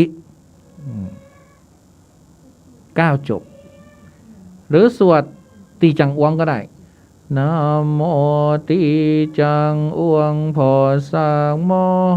หลักขอนอบน้อมแด่พระกสิติขันธ์มหาโพธิสัตว์นะโมตีจังอวงพอสักนะโมตีจังอวงพอสัก9จบนะแนะว่านอกจากไหว้อะไรเสร็จแล้วเนาะถ้าใครว่างก็ไปทำงานเกี่ยวกับทำบุญเกี่ยวกับความเป็นความตายเช่นถวายผ้าห่อศพถวายโลงศพถวายน้ำมันเตาศพเพราะช่วงนี้เขาจะต้องเผาผู้เสียชีวิตจากโควิดเยอะแยะอยู่แล้วเราเนี่ยทำบุญน้ำมันก็ได้ศพหนึ่งใช้หลาย10 ลิตรนะเป็น30-40 ลิตรนู่นหรือว่าช่วงเนี้ยหลายวัดเขาก็จะต้องสร้างเมนเพิ่มเราก็ร่วมในโอกาสนะ โอกาสที่มันมีโอกาสนะมันไม่ใช่มันไม่ใช่หาโอกาสได้ง่ายๆนะ ใช่ ถวายโลงศพถวายน้ำมันเผาศพถวายโลงศพเนี่ยมันก็ยากอยู่นะหรือว่าทำบุญให้กับศพญาติเนี่ยนะอันนี้ก็เป็นเรื่องของจีนนะต่อไปก็เป็นเรื่องของ ไทย อาจารย์นิติกฤษนะ อันนี้เล่ อาจารย์นิติกฤษก็เป็นอาจารย์ของละออเนี่ยสอนละออมากับมือ ตัดสายสะดือละออ เข้าวงการดูเบอร์โทรศัพท์ ก็เป็นอาจารย์ต้นนุกก็เรียนมาด้วยกัน จนได้ แหละ ดิบได้ดีทุกวันเนี้ยเพราะอาจารย์นิติกิจนี่ที่ละออจนทุกวันเนี่ยเอาไม่ใช่ นะ เรียนมาด้วยกัน อาจารย์นิติกิจก็ไม่ได้อะไรมากมายก็ขอให้สวดมนต์ขอให้สวดมนต์แล้วก็อย่าไปกังวลว่าโอ้วันนรกเปิดโอ้กังวลก็ไม่มีประโยชน์อะไรล่ะคุณนะ คือก็จริงนะ คือทำให้ดีที่สุด ทุกวันเนี่ย เพราะทุกอย่างมันแก้ไขได้ในโลกนี้นะผ่อนหนักเป็นเบาได้เนาะปฏิบัติได้ไม่ยุ่งยากไม่ต้องเสียเงิน นั่นก็คือการสวดมนต์แผ่ส่วนบุญกุศล โดยเฉพาะบทสวดมนต์ที่สอนเจ้ากรรมนายเวรเนี่ยอาจารย์นิติกิจบอกว่าเป็นพุทธมนต์ปาฏิหาริย์ที่พลิกชีวิตใครต่อใครมามากมายแล้ว เพราะฉะนั้นอย่าไปรอถึงวันที่22นึกได้วันนี้ได้ยินตุ้นุกพูดวันนี้ สวดเลย สวดตั้งแต่วันนี้เป็นต้นไป เพราะว่าบางทีเนี่ยพอพูดแล้วก็ขนลุกเนาะบางทีเนี่ยเขาอาจจะบางดวงวิญญาณเนี่ยเขาอาจจะได้รับการปล่อยมาก่อนก็มีใช่ไหมก็เหมือนนักโทษใช่ไหมบางคนเขาก็ออกมาก่อนก็มีน่ะ ทำความดีอ เอ อก อ มาก่อน เขาไม่ออกวันที่22ก็ได้ เพราะฉะนั้นช่วงนี้อย่างที่ว่าทั้งเดือนเนี่ยเขาไม่ให้เดินทางกลางคืนไม่ให้ซื้อบ้านไม่ให้ทำอะไรทั้งนั้นเพราะฉะนั้นก็มันก็เสริมดวงเราด้วยใช่ไหมดวงวิญญาณก็มากันรับบุญกันก็พากันสรรเสริญนะก็เวลาอะไรบทสวดตรงไหนที่มันเป็นเตใช่ไหมลงท้ายด้วยเตใช่ไหมก็ให้ลงท้ายด้วยเมคือสวดจบแรกเนี่ยสวดเป็นเมก่อนสวดให้ตัวเองก่อนเมนี่ให้ตัวเองเมนี่คือข้าพเจ้าเมแอมเมเนี่ยนะ สวดให้ตัวเองก่อนเม1 รอบแล้วสวดครั้งที่2เนี่ยคือค่อยเป็นเตเนาะแล้วไอ้ตรงที่เป็นเตเนี่ยเราก็ระบุนามสกุลไปเลยเพราะเราไม่รู้ปู่ทวดเราชื่ออะไรเราก็จำไม่ได้เราไม่รู้จักอยู่แล้วเราก็บอกเลยเนี่ยต้นตระกูลของเราตระกูลปู่ตระกูลย่าตระกูลตาตระกูลยายตระกูลพี่ตระกูลน้องตระกูลผัวตระกูลภรรยาตระกูลสามีว่าไประบุชื่อไปเลยแท่นั้นแท่นี้ใช่ไหมละออนี่แท่อะไรเป็นจีนเป็นเจ๊กกับเขาหรือเปล่านะ ไม่เจอทุกวันไอ้เรื่องจะกัดจะจ้อง เพราะฉะนั้นนะออกชื่อไปเลยมีโอกาสให้รีบทำรีบบอกต่อด้วยนะเขาไม่เชื่อเรื่องของเขานะแต่เรามีหน้าที่บอกเราก็บอกเขาไม่เชื่อก็เป็นบุญเป็นกรรมของเขาเราไม่ต้องไปยุ่งวุ่นวายอะไรกับเขามากสามารถไปดูบทสวดมนต์สอนเจ้ากรรมนายเวรได้ที่ www.bls365.com/pray159 นะก็คือ bls365.com แล้วก็ทับแล้วก็ pary pray เนี่ยนะ159ไปเอาบทสวดมนต์สอนเจ้ากรรมนายเวรได้ที่นั่นนะมีอาจารย์นิติกิจกิตติศรีวรนันท์นะผู้เชี่ยวชาญด้านศาสตร์พลังตัวเลขนะอีก4 คน อีก4 คนก็เป็นคนที่ The X-Men ที่ดังในช่วงนี้นะไม่ว่าจะเป็นหมอบีทูตสื่อวิญญาณ อาจารย์โอเล่ยานสัมผัสเนาะอาจารย์อุ๋มอิ๋มคนเห็นผี หมอปลายพายกระซิบนี่4 คนนี้ บอกเลยว่า บอกตอกตรงกันอะว่า ช่วงนี้หนัก ไม่ได้ขี้คายนะ หนัก คือหนักคือ เริ่มหนัก โดยความเข้าใจเนี่ยเขาบอกว่าถ้าหนักซูดแล้วมันก็จะค่อยๆแผ่วใช่ไหม เขาบอกไม่ใช่ มันก็จะหนักไปอย่างนั้น แล้วแต่ว่ากันยาตุลาก็จะมีการเปลี่ยนแปลงนี่ก็คือเปลี่ยนอะไรไม่รู้ล่ะก็ไปติดตาม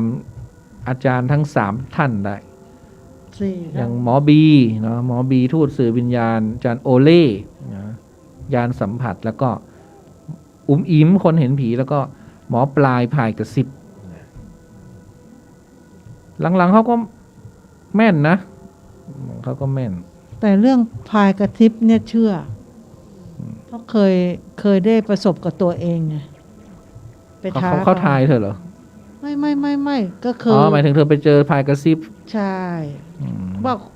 คนหนึ่งเนี่ยคุยกับใครเดี๋ยวก็เหลียวมองเดี๋ยวก็เหลียวคุย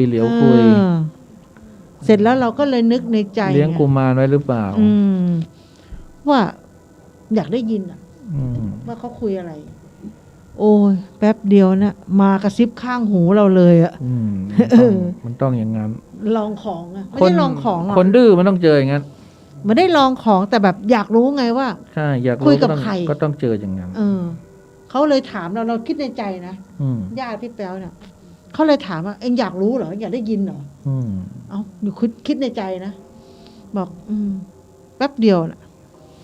มาข้างหูเลยผู้หญิงโอ้โหอยากได้ยินเหรอตอนนี้ก็มีคนกระซิบเธออยู่แล้วไม่ใช่เหรอฮะเธอไม่ถามเขาบ้างไม่มีลองถามเขาอาจจะบอกเธอก็ได้มีแต่ข้างห้องนะกระซิบทุกวันละออเลียวกระซิบเลียวกระซิบสุดท้ายนะโหรรัตนโกสินทร์อันนี้แบบโหราศาสตร์เลยนะเลิกดีที่สุดในการจุดธูปวันศาสตร์จีนปีนี้ก็คือ10:50 นาทีถึง11:42 นาทีโอ้โหช่วงฉันกำลังสวดมนต์พอดีเลยไม่ก็10:50 เนาะก็เสร็จแล้วล่ะสวดเสร็จก็ลงมาเนาะมาปักธูปเนาะก็11 โมงถึง11 โมงเท่าไหร่42ทันกะนะลงมา5 โมง15 20ก็ลงมาแล้วทันเพราะฉะนั้นเตรียมตัวนะ1ทำสุขภาพให้ดีอย่าป่วยเพราะว่าโชคลาภจะมาหาคนสุขภาพดีเท่านั้นห้ามป่วยก็เขาถึงบอกอโลคยาปรมาลาภาไงความไม่มีโรคเป็นลาภอันประเสริฐก็เป็นโชคลาภอยู่แล้วเนาะเพราะนั้นก็ไหว้เจ้าที่เจ้าทางนะเราก็ไปจุดธูปที่เจ้าที่เจ้าทางเนาะจุดก่อนแล้วก็ก่อนจะมาไหว้ตอน5 โมงครึ่งเนาะแล้วก็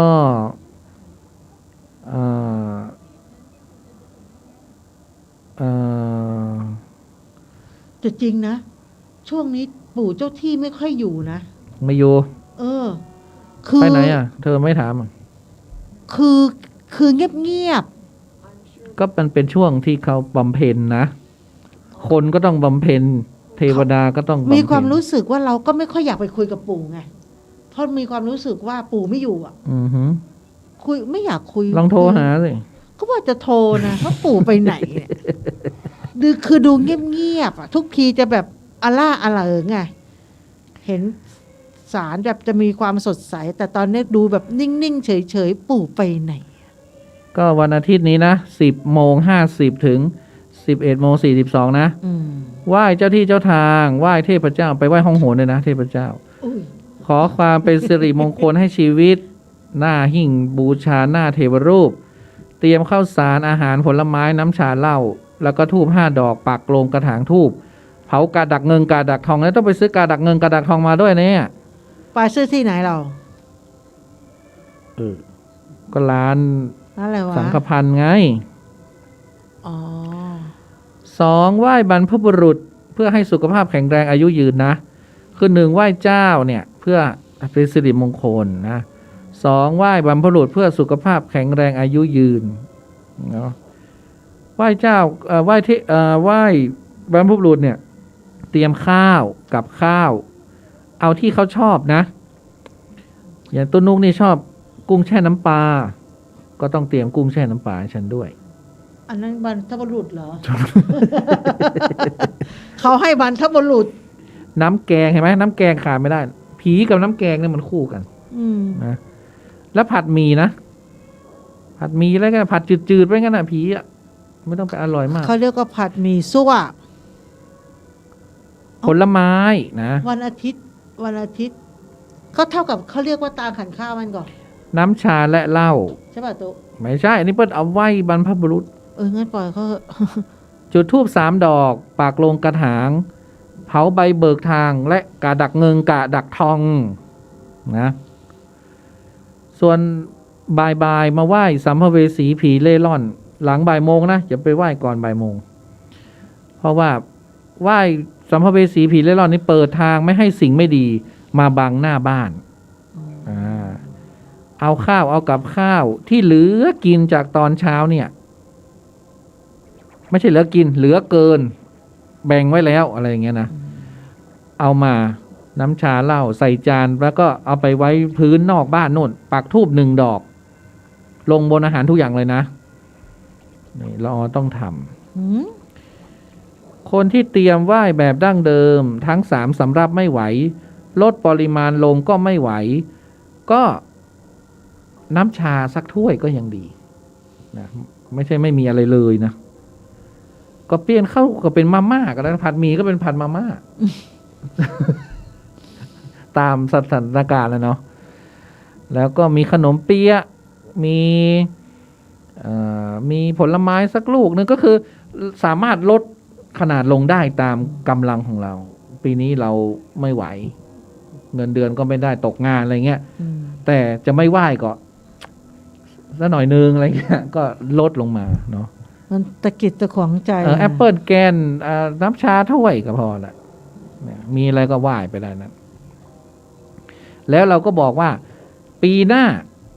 ขอให้อ้วลืมตาอ้าปากไล่แล้วอ้วจะไหว้ให้ยิ่งใหญ่ว่างั้นเลย ยิ่งใหญ่ เข้าใจไหมบอกเนี่ยปีเนี้ยมันจนเห็นไหมก็ต้องกินอย่างนี้อยากกินดีกว่านี้ดีๆต้องรอปีหน้าต้องให้อ้วเลย ปีหน้าหรือจะได้กินดีๆแล้วก็จุดธูปไปคือวิญญาณเขาไม่ต้องมีคาถาอาคมอะไรหรอกพูดอย่างนี้จิตเราสื่ออย่างนี้เขาเข้าใจเนาะแต่อย่างละออเนี่ยยังไม่ได้เดือดร้อนยังจัดชุดใหญ่ไฟกระพริบได้ก็ไม่ได้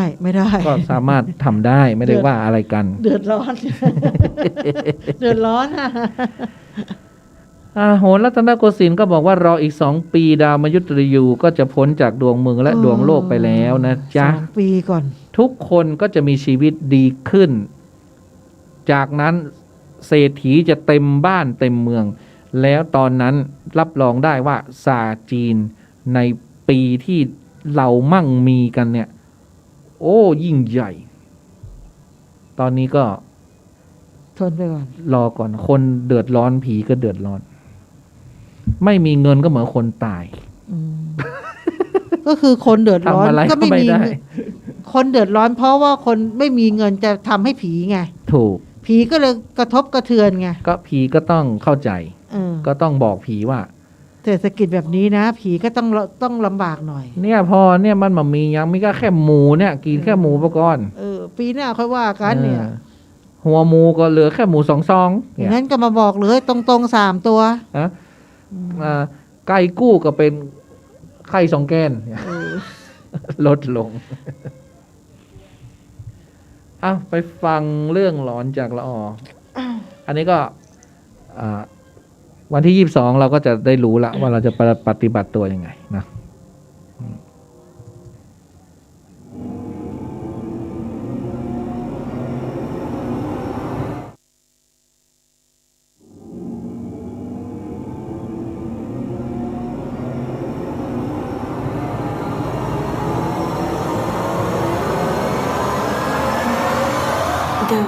เฮียน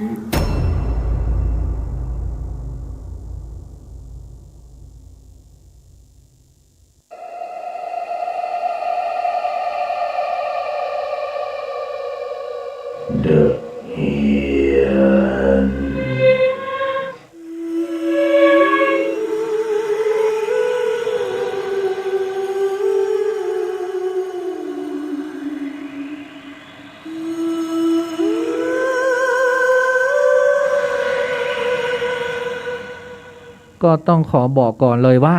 ฟังหูไว้หู อย่าเชื่อละออเล่า ขอให้ฟังเป็นนิยายนะคะเรื่องอันนี้ก็เป็นตำนานเหมือนกันอย่างที่ตุนุกเคยเล่าเรื่องตำนานเนาะ อ้าว แต่ตำนานอันเนี้ยเขาก็บอกว่ามันก็จะมีด้วยกัน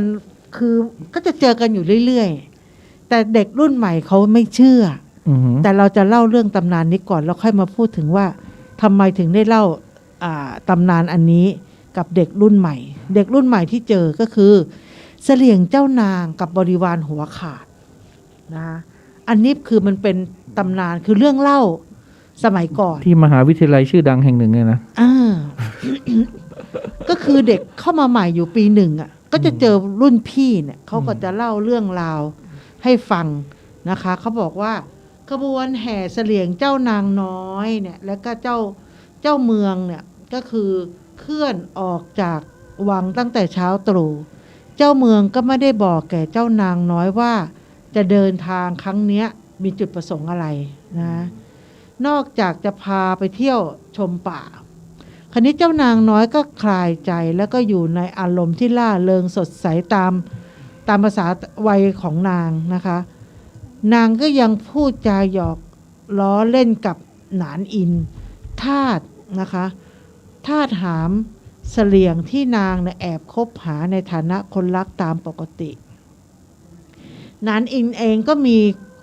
มีความสุขนะคะและก็ดูล่าเริงเช่นเดียวกันทั้งคู่สบายใจขึ้นมากหลังจากที่ได้สารภาพความจริงต่อเจ้าเมืองไปแล้วนะคะว่ามีใจให้กันนานแล้วแต่เจ้าเมืองนั้นกลับไม่ได้ด่าหรือลงโทษหรือแสดงอาการอะไรที่ไม่พอใจให้ดูให้ฟังนะคะทั้งสองก็เลยหารู้ไม่ว่าแท้จริงแล้วเนี่ยเจ้าเมืองเนี่ยเจ็บแค้นและก็อับอายมากนะคะอับอายมากบัวมาพอดีบัวเนี่ยบอกว่าจะเอาไม้มาไม่เห็นเอามาตุจะให้เปิดไพ่เนี่ยต่อนะ คราวนี้เจ้าเมืองเนี่ยก็อับอายนะก็เก็บความคับแค้นใจเอาไว้นะคะคราวนี้ส่วนหนานอินเนี่ยก็ยังมีความสัมพันธ์สวาทอยู่กับเจ้านายน้อยทั้งสองก็ไม่ได้รู้ว่าจะเกิดเหตุการณ์อะไรคราวนี้เจ้าเมืองเนี่ยเก็บอาการไว้นะคะแล้วก็เลยออกอุบายเนี่ยหลอกพาเจ้านางน้อยและก็ทาสหนานอินเนี่ยออกไปเที่ยวป่าเมื่อถึงกลางป่าเนี่ยเจ้าเมืองก็ให้ลูกน้อยเนี่ยให้ลูกเนี่ยแล้วก็ไอ้น้องคู่ใจเรียกหนานอินให้ออกไปเขาเรียกว่าออกไปอู่เร็วๆนะคะแล้วก็เข้าไปในป่าลึกเพื่อลอบฆ่าแต่เจ้านางน้อยเนี่ยเกิดเอะใจรู้ทันทีจึงร้องห้ามหนานอินจึงไม่ยอมไปเจ้าเมืองเห็นเหตุการณ์เนี่ยก็ไม่ได้เป็นไปอย่างที่วางแผนไว้ก็จึงโมโหมีปากเสียงกับเจ้านางน้อยอย่างรุนแรงเจ้านางน้อยยื่นคำขาดว่า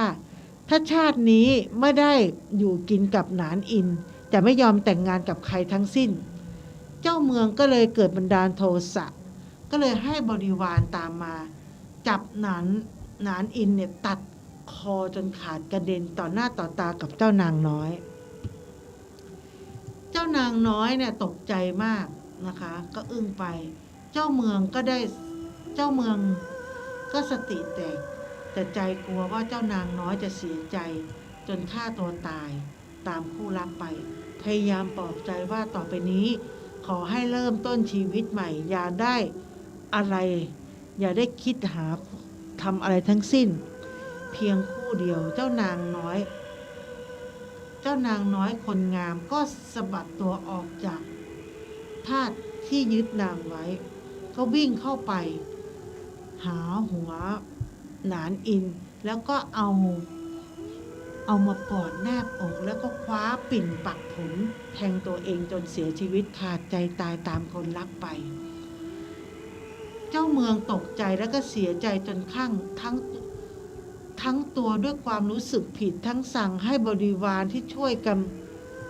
ขุดหลุมฝังศพหนานอินและก็เจ้านางน้อยไว้ด้วยกัน เพื่อขอโทษแล้วก็ต่อมานะคะลูกสาวจะได้ไม่มีค่ารับใช้ในปรโลกก็เลยสั่งให้ฆ่าตัดหัวทาสที่แบกเสลียงของเจ้านางน้อยฝังไปเป็นบริวารอีกด้วยนะคะ ไอ้บัวมันถามเนี่ยอยากเปิดไพ่ถามแล้วเรื่องอะไร ฉันจะไปฉีดวัคซีนดีไหม คนี้นักศึกษาเนี่ยรุ่นพี่เล่าให้ฟังว่าเจ้านางน้อยกับหนานอินเนี่ยเสียชีวิตไปแล้วก็ยังถูกฆ่าทาสบริวารที่หามเสลียงเนี่ยไปด้วยถูกตัดหัวแล้วก็ฝังไปด้วยกันเพราะว่า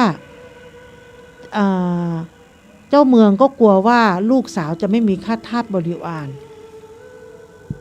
แล้วคนี้นักศึกษาก็บอกโหแม่งไอ้ซอดอ๋องนะคะอ๋องได้ร้องอุทานออกมาเขาบอกว่าทำไมมึงถึงทำแบบนั้นวะไร้จิตสำนึกแล้วฆ่าไปเนี่ยไร้หัวของเจ้านางน้อยสงสารว่ะรับน้องใหม่มหาลัยเนี่ยทำไมต้องมีแต่เรื่องแบบนี้คะตัดหัวทาสทั้งขบวนเลยเหรอนะโชติก็เลยบอกว่าอีทว่าแล้วแกอย่าเพิ่งเบรกสินี่คือแค่เริ่มต้นนะเว้ยยังไม่ถึงจุดพีคเลยเขาว่ากันว่าหลังจากนั้นทุกปีในคืนเดือนดับเขาบอกว่ากลางฤดูร้อนของเดือน8เนี่ยยังมีความเห็นยังมีคนเห็นและก็ได้ยินเสียงขบวนเสลี่ยงเนี่ยเขาบอกว่าตามทางของเจ้านางน้อยเนี่ยเดินออกมาจากป่าเข้ามาในเมืองพร้อมเสียงผู้หญิงที่ร้องให้สะอึกสะอื้นว่ากันว่าห้ามออกจากบ้านเด็ดขาดใครได้ยินก็ต้องรีบปิดประตูหน้าต่างนะคะจนกว่าขบวนจะผ่านไปมีบางคนที่เขาแอบดูตามหน้าต่างเขาว่ากันว่าเสลียงเนี่ยหามเนี่ยมีผู้หญิงใส่ชุดเจ้านางโบราณนั่งร้องไห้อยู่บนเสลียงกอดหัวของผู้ชายคนหนึ่งแล้วก็หนึ่งในบนหนึ่งนั้นก็มีหัวผู้ชายไว้บนตักโดยทาสที่แบกเสลียงนั้นที่เดินตามมานั้นไม่มีหัวสักคนเขาเรียกว่าหลายคนก็เชื่อกันว่ามันมีจริงและหลายคนที่แอบดูก็เห็นมาหลายรุ่นหลายครั้งนะคะไอ้เจ้าอ๋องบอกเฮ้ยขนลุกว่าโอ้ไอ้พวกบ้าพวกมึงก็เสือกด้วยเหรอมึงไม่เชื่อใช่ไหมอ๋องก็พูดจาแบบหัวเราะที่ไหนกันมีทั้งนั้นแหละเรื่องผีเนี่ยไม่ว่าจะที่ไหนหรือรับน้องใหม่ยังไงเขาบอกว่าไม่ว่าจะเกิดที่จะจริงหรือไม่จริงมันก็ต้องมีเจ้านางอะไรวะว่ากันว่าเป็นร้อยเป็นพันปีแล้วมั้งป่านนี้ก็คงที่ตรงนั้นน่ะเดี๋ยวนี้ก็คงเป็นตลาดนัดเป็นห้างเป็นลานจอดรถอะไรไปแล้วมั้งยังจะมาเชื่อหลงงมงายอยู่ได้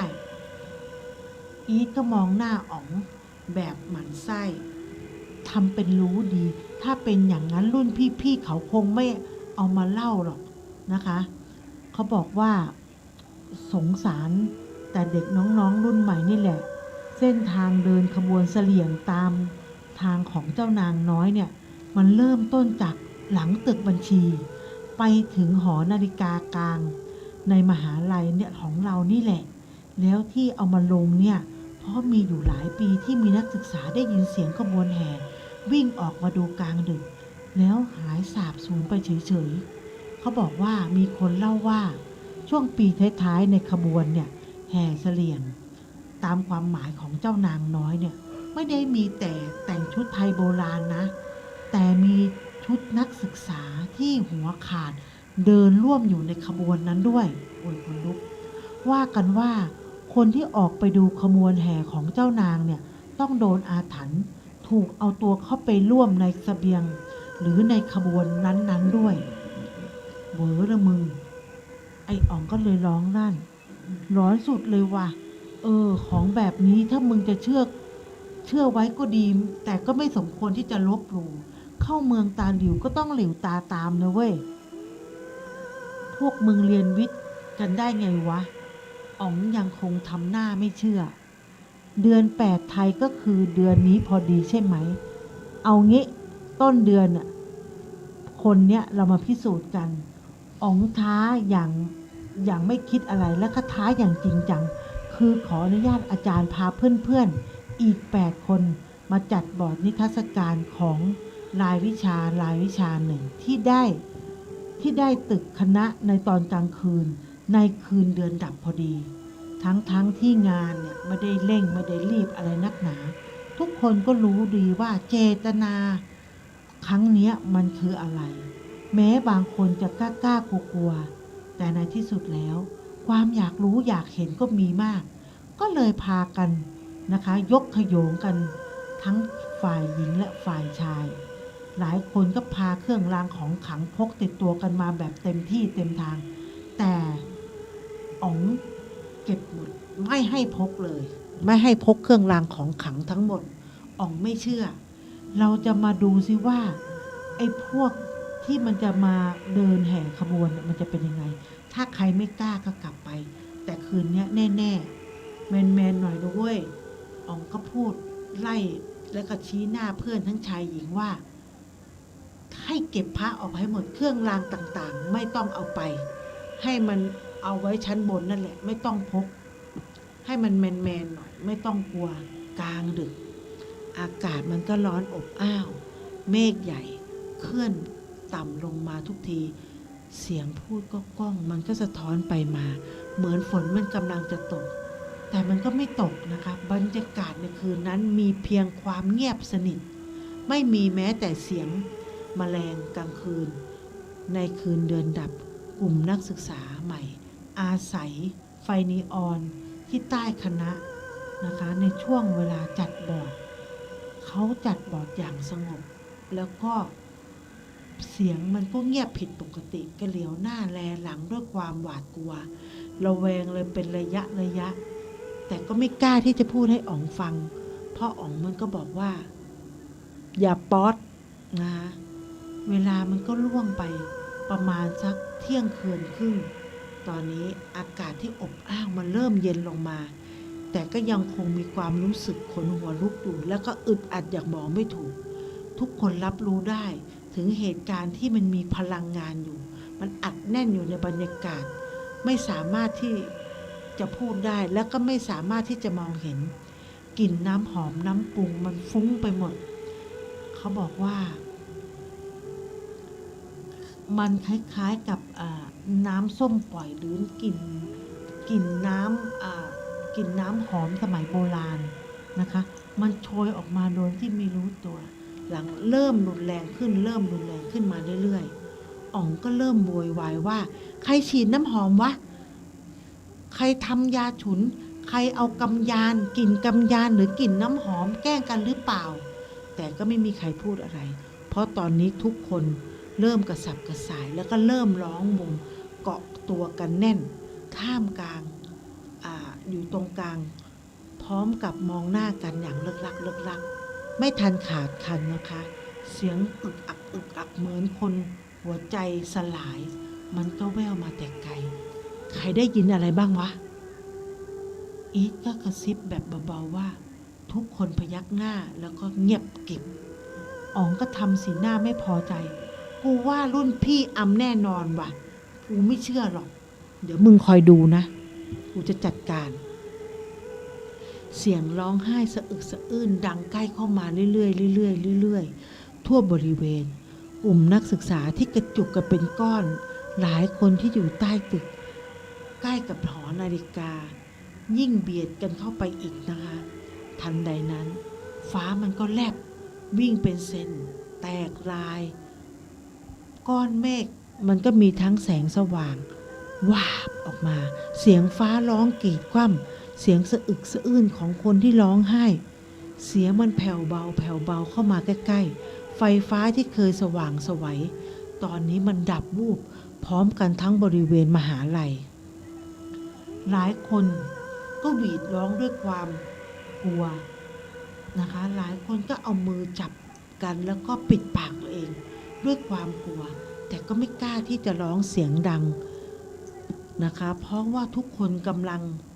บางคนที่กำลังตรงมาทางนี้ บางคนก็จ้องหน้ากันหลังจากนั้น เสียงฝีเท้าของคนกลุ่มหนึ่ง ที่ตรงเข้ามาตรงหอนาฬิกา เดินมาเป็นจังหวะพร้อมๆกัน บนถนนที่มีแต่ความว่างเปล่า แต่บนถนนนั้นก็มีคล้ายร่างมนุษย์เรืองเดินเข้ามาแบบเงียบๆเป็นขบวน กลางขบวนมีเสลี่ยงนะคะ ตามลักษณะเหมือนที่เขาเล่าเอาไว้ แล้วก็มีผู้หญิงที่มีเป็นผู้ชายชาติตระกูลมีหญิงสาวในเครื่องแบบที่แต่งกายโบราณงดงาม แล้วก็สวยแล้วก็ว่าไว้ผมมวยสูงนั่งอยู่แล้วก็ร้องไห้สะอึกสะอื้นอยู่บนนั้น ยิ่งขบวนเคลื่อนเข้ามาใกล้ๆยิ่งได้เห็นชัดว่าผู้ที่นำขบวนมานั้นอยู่ในชุดผ้าผืนเดียว แล้วก็มีทุกคนเนี่ยล้วนแต่ไม่มีหัว หลายคนที่กำลังเคลื่อนตัวเข้ามาก็ลั่นวาจาแล้วก็ร้องไห้แล้วทุกคนก็เริ่มสวดมนต์แต่อ๋องเหมือนกลัวจนสติหลุด หรือกลัวเสียหน้าก็ไม่รู้นะคะ หรืออีกอย่างไงก็ไม่ทราบมันลุกขึ้นตะโกนกูไม่มีวันกลัวพวกมึงหรอกนะคะอย่ามาคิดแกล้งกูซะให้ง่ายไอ้พวกรุ่นพี่พวกเนี้ยกูไม่ได้กลัวอย่ามาแกล้งและอย่ามาทำอะไรกูนะเฮ้ยอ๋องเบาๆมึงอย่าตะโกนแบบนั้นสิวะมึงไม่กลัวมึงก็เงียบๆไว้แต่พวกกูกลัวอ๋องยิ่งดูโมโหมากขึ้นกูบอกแล้วว่ากูไม่กลัวพวกมึงอย่ามาว่ากูไอ้รุ่นพี่พวกนี้แหละมันแกล้งมันไม่ใช่ผีมันว่าไม่ใช่ผีแต่ไอ้อ๋องนั้นออกตัวออกอาคารมันวิ่งออกไปอย่างไม่คิดชีวิตมันวิ่งหายไปไหนไม่รู้พวกเพื่อนๆก็ได้แต่ร้องห้ามเป็นเสียงเดียวกันว่าบางคนก็วิ่งตามออกไปแต่ไอ้อีทเนี่ยก็ดึงแขนเอาไว้เฮ้ยอย่าไปเขาบอกไว้ว่าถ้าอยู่ในเคหะเนี่ยจะปลอดภัยถ้ามึงออกไปมึงไม่รอดแต่ยังไงอ๋องมันก็ยังหายไปในความมืดมันวิ่งหายเข้าไปทางทิศของขบวนแห่ก่อนที่มันจะหายไปในความเขาเรียกว่าก่อนที่ฟ้าจะสางนะคะอีกทั้งพวกเราก็เลยตามหาพอฟ้าสางพวกเราก็เสียงสะอื้นนั้นก็เริ่มหายไปและพายุทั้งลมทั้งฝนมันก็นำลงมาเหมือนฟ้าพาดต้นไม้มันก็เริ่มที่มันจะพัดปลิวว่อนไปทั่วทั้งตึกท่ามกลางสายฝนพอเขาเรียกว่าลุ่งใกล้ๆกับฟ้าสางหลังจากเหตุการณ์มันสงบนิ่งลงพวกเราก็ไปตามหาอ๋องนะคะตามหาทุกที่ทุกทางตามหาอ๋องก็ไม่เจออ๋องอีกเลยแต่มันเป็นเรื่องประหลาดมากๆไม่ว่าจะตามหาด้วยวิธีใดก็ตามก็ไม่พบร่องรอยไม่ว่าจะเป็นตามตึกหรือตามหนองคลองบึงหรือตามที่อยู่ใกล้เคียงก็ไม่สามารถที่จะเจออ๋องได้หลายปีผ่านไปก็ยังมีคนพูดถึงเรื่องนี้อยู่บ้างโดยเฉพาะในหมู่นักศึกษาใหม่ๆที่ขอบอกว่าไม่ว่าหลายคนต่อหลายรุ่นก็ยังไม่รู้ว่าอ๋องไปไหนนะคะก็ยังพูดถึงอ๋องมีคนเห็นเสลี่ยงเจ้านางน้อยที่เดินไปกับทาสบริวารไม่มีหัวเดินผ่านทุกปีก็ยังเห็นแบบทุกปีแต่ใน ในในทุกปีนั้นก็ยังมีเห็นนะคะชุดนักศึกษาที่ไม่มีหัว แล้วก็มีเลือดแดงฉานทั่วไปนักศึกษานั้นก็จะมีเพิ่มขึ้นนะคะแล้วเราไม่สามารถที่จะรู้ได้เลยว่านักศึกษาที่ไร้หัวคนนั้นใช่อ๋องหรือเปล่าเพราะไม่มีใครสามารถที่จะพิสูจน์ได้จบ นั่นก็คือเรื่องของขบวนเตียวแดงอะเนาะแต่นี่เขาไม่ได้พูดถึงเตียวแดงเขาเรียกถึงเขาพูดถึงหัวขาดก็คือเขาบอกว่าถ้าเห็นอย่าไปทักเนาะหรือว่าอย่าไปเห็นเลยดีที่สุด บัวจะเปิดไฟว่าจะโดนโควิดไหมจะฉีดวัคซีนจะรอดไหม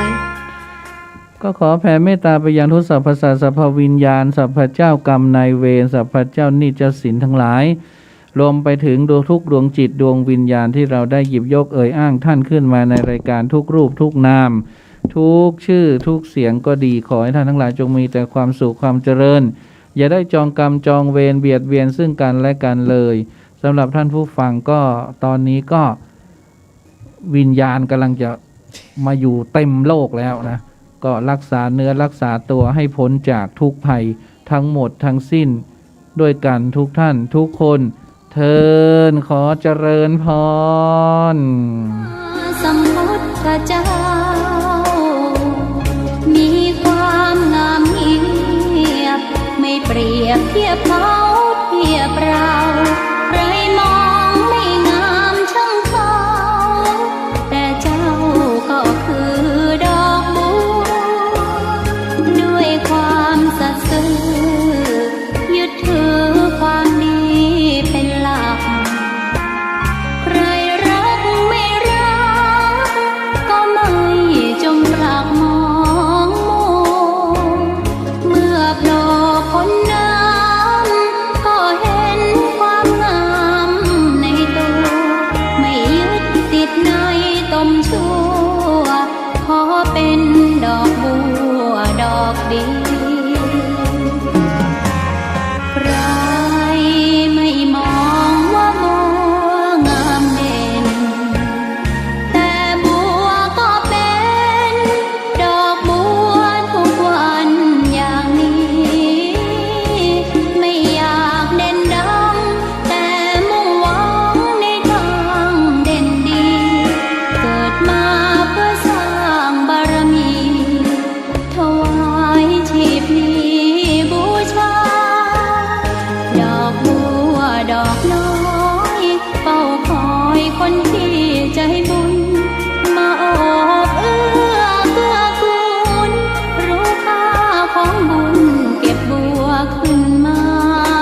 เกิดเป็นคนนั้นยากจริงนะเพราะพุทธศาสนายิ่งแสนยากเย็นคนไทยโชคดีที่สุดแล้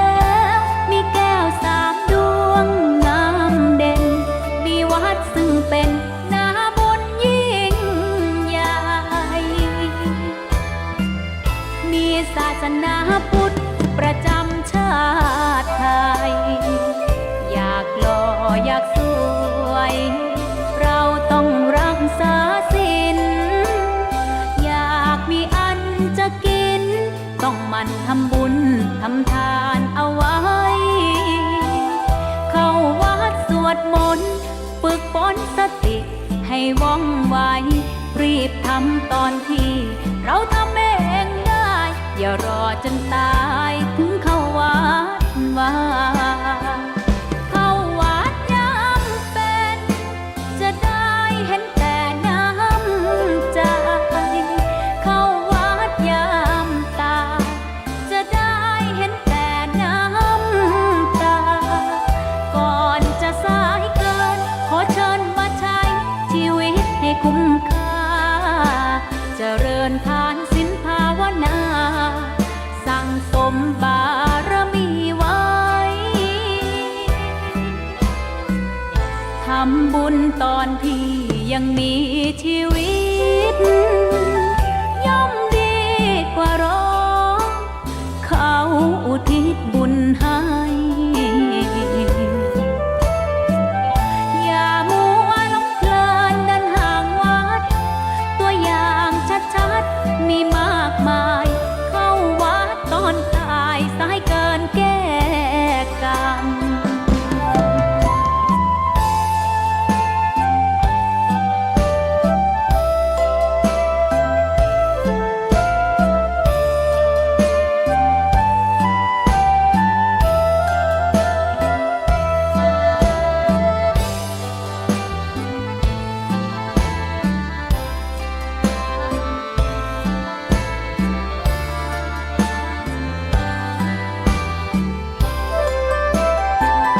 เข้าวัดยามเป็น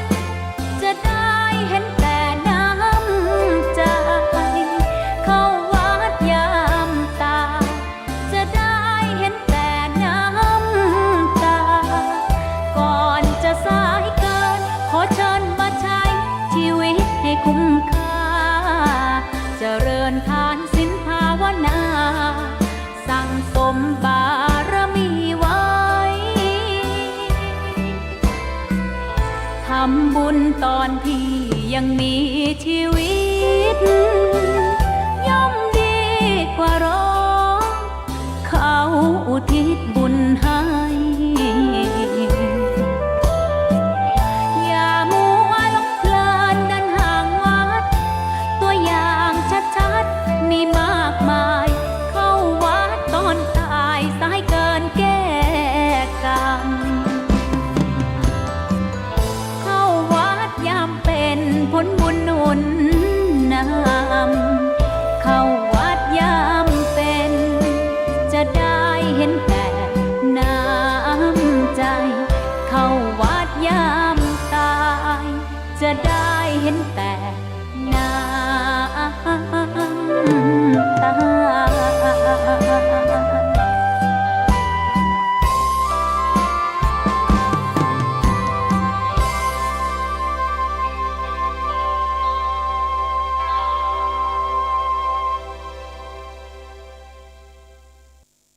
คุณกำลังฟัง Live FM 104.25 MHz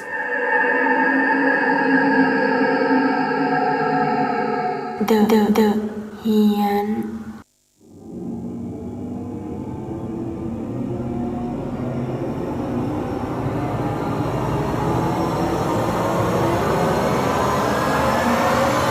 The Hiền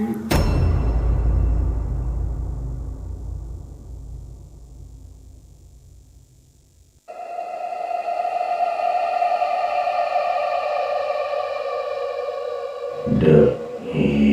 รับ ท่านผู้ฟังที่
I'm sure you have a very pretty face. Alma, can you pull your hair back so I can see you better?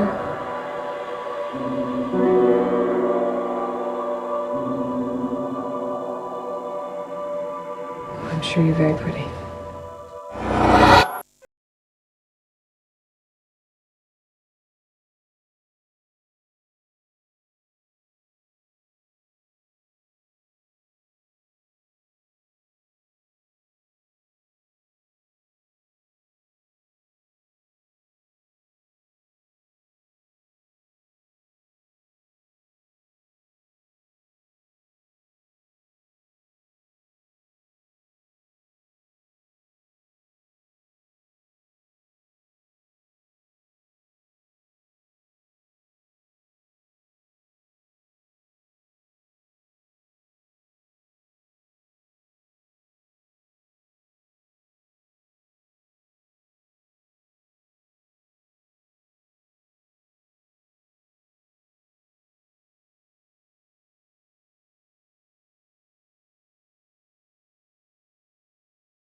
I'm sure you have a very pretty face. Alma, can you pull your hair back so I can see you better?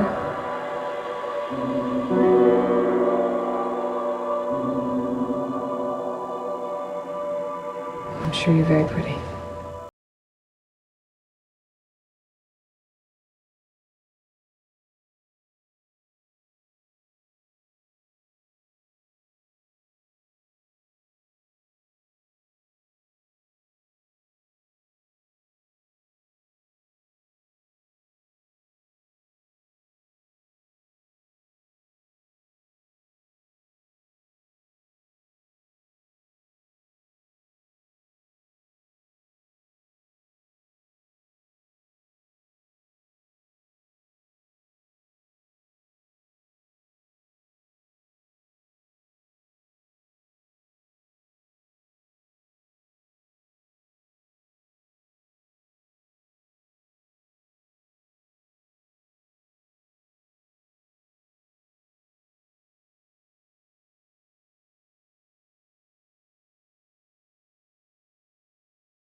I'm sure you have a very pretty face. Alma, can you pull your hair back so I can see you better?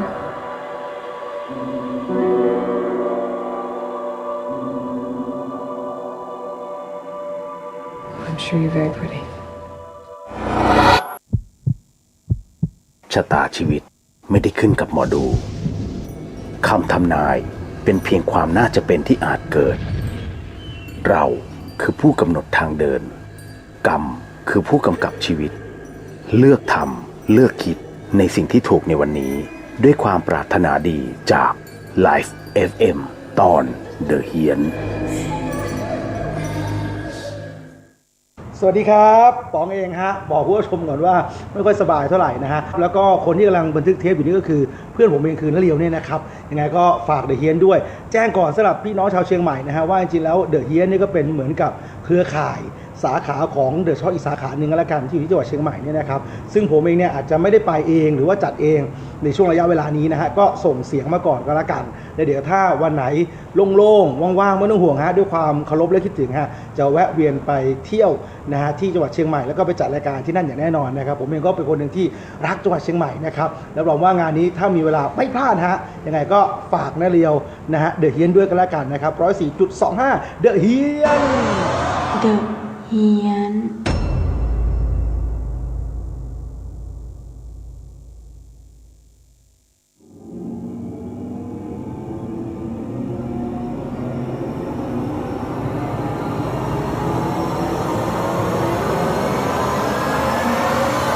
The Hiền.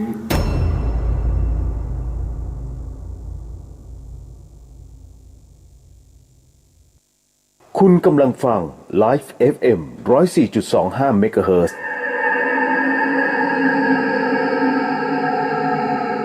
The Hiền.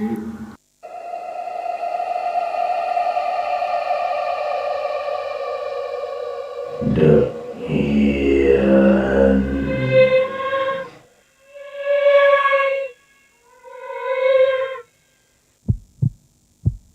ชะตาชีวิตไม่ได้ขึ้นกับหมอดูคำทำนายเป็นเพียงความน่าจะเป็นที่อาจเกิดเราคือผู้กำหนดทางเดินกรรมคือผู้กำกับชีวิตเลือกทำเลือกคิดในสิ่งที่ถูกในวันนี้ด้วยความปรารถนาดีจาก Life FM ตอน The เฮียนสวัสดีครับป๋องเองฮะบอกผู้ชมก่อนว่าไม่ค่อยสบายเท่าไหร่นะฮะแล้วก็คนที่กำลังบันทึกเทปอยู่นี่ก็คือเพื่อนผมเองคือนเลียวเนี่ยนะครับยังไงก็ฝากเดอะเฮียนด้วยแจ้งก่อนสำหรับพี่น้องชาวเชียงใหม่นะฮะว่าจริงๆแล้วเดอะเฮียนนี่ก็เป็นเหมือนกับเครือข่ายสาขาของเดอะช็อคอีกสาขาหนึ่งก็แล้วกันที่อยู่ที่จังหวัดเชียงใหม่เนี่ยนะครับซึ่งผมเองเนี่ยอาจจะไม่ได้ไปเองหรือว่าจัดเองในช่วงระยะเวลานี้นะฮะก็ส่งเสียงมาก่อนก็แล้วกันแล้วเดี๋ยวถ้าวันไหนโล่งๆว่างๆไม่ต้องห่วงฮะด้วยความเคารพและคิดถึงฮะจะแวะเวียนไปเที่ยวนะฮะที่จังหวัดเชียงใหม่แล้วก็ไปจัดรายการที่นั่นอย่างแน่นอนนะครับผมเองก็เป็นคนหนึ่งที่รักจังหวัดเชียงใหม่นะครับรับรองว่างานนี้ถ้ามีเวลาไม่พลาดฮะยังไงก็ฝากนะเรียวนะฮะเดอะเฮียนด้วยกันแล้วกันนะครับ 104.25 เดอะเฮียน The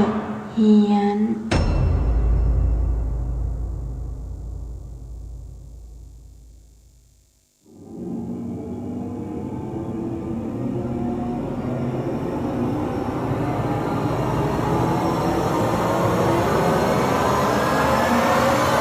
The Hiền.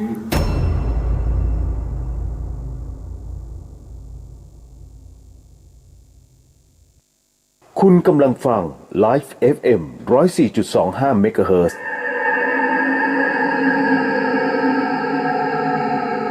The Hiền.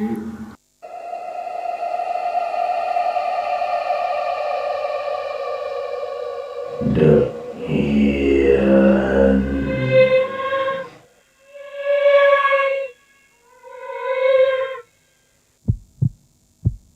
ชะตาชีวิตไม่ได้ขึ้นกับหมอดูคำทำนายเป็นเพียงความน่าจะเป็นที่อาจเกิดเราคือผู้กำหนดทางเดินกรรมคือผู้กำกับชีวิตเลือกทำเลือกคิดในสิ่งที่ถูกในวันนี้ด้วยความปรารถนาดีจาก Life FM ตอน The เฮียน ส สวัสดีครับป๋องเองฮะบอกผู้ชมก่อนว่าไม่ค่อยสบายเท่าไหร่นะฮะแล้วก็คนที่กำลังบันทึกเทปอยู่นี่ก็คือเพื่อนผมเองคือน้าเลียวเนี่ยนะครับยังไงก็ฝากเดอะเฮียนด้วยแจ้งก่อนสำหรับพี่น้องชาวเชียงใหม่นะฮะว่าจริงๆแล้วเดอะเฮียนนี่ก็เป็นเหมือนกับเครือข่ายสาขาของเดอะช็อคอีกสาขาหนึ่งก็แล้วกันที่อยู่ที่จังหวัดเชียงใหม่เนี่ยนะครับซึ่งผมเองเนี่ยอาจจะไม่ได้ไปเองหรือว่าจัดเองในช่วงระยะเวลานี้นะฮะก็ส่งเสียงมาก่อนก็แล้วกันแล้วเดี๋ยวถ้าวันไหนโล่งๆว่างๆไม่ต้องห่วงฮะด้วยความเคารพและคิดถึงฮะจะแวะเวียนไปเที่ยวนะฮะที่จังหวัดเชียงใหม่แล้วก็ไปจัดรายการที่นั่นอย่างแน่นอนนะครับผมเองก็เป็นคนหนึ่งที่รักจังหวัดเชียงใหม่นะครับรับรองว่างานนี้ถ้ามีเวลาไม่พลาดฮะยังไงก็ฝากน้าเลียวนะฮะเดอะเฮียนด้วยกันแล้วกันนะครับ104.25เดอะเฮียน The Hiền.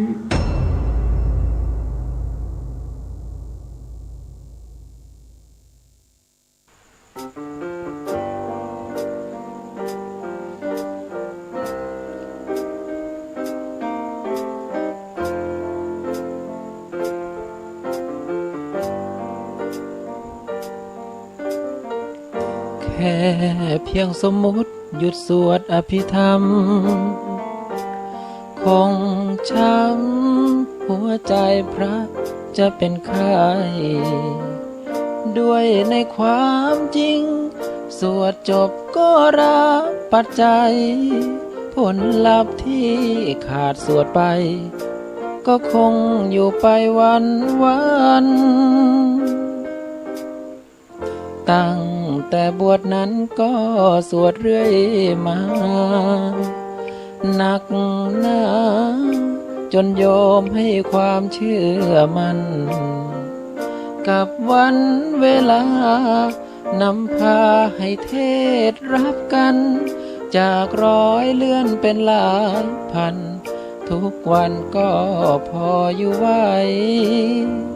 หยุดสวดไม่ได้หัวใจพระสารภาพคงไม่เป็นบาปหากพระพูดจากหัวใจสวดเทศจนชินไม่อยากได้ยินคำว่าถอยไปขอร้องอย่าทำร้ายใจด้วยการไม่นิมนต์กันถ้า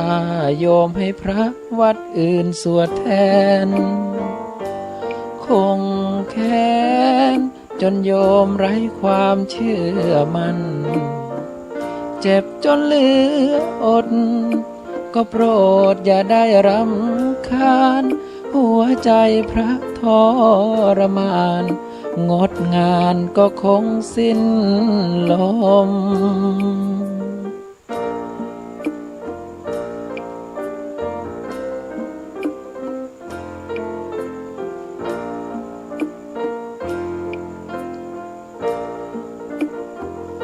ขาดสวดไม่ได้หัวใจพระสารภาพคงไม่เป็นบาปหากพระพูดจากหัวใจสวดเทศจนชินไม่อยากได้ยินคำว่าถอยไปขอร้องอย่าทำร้ายใจด้วยการไม่นิมนต์กันถ้าโยมให้พระวัดอื่นสวดแทนคงแค้นจนโยมไร้ความเชื่อมันเจ็บจนเหลืออดก็โปรดอย่าได้รำคาญหัวใจพระทรมานงดงานก็คงสิ้นลม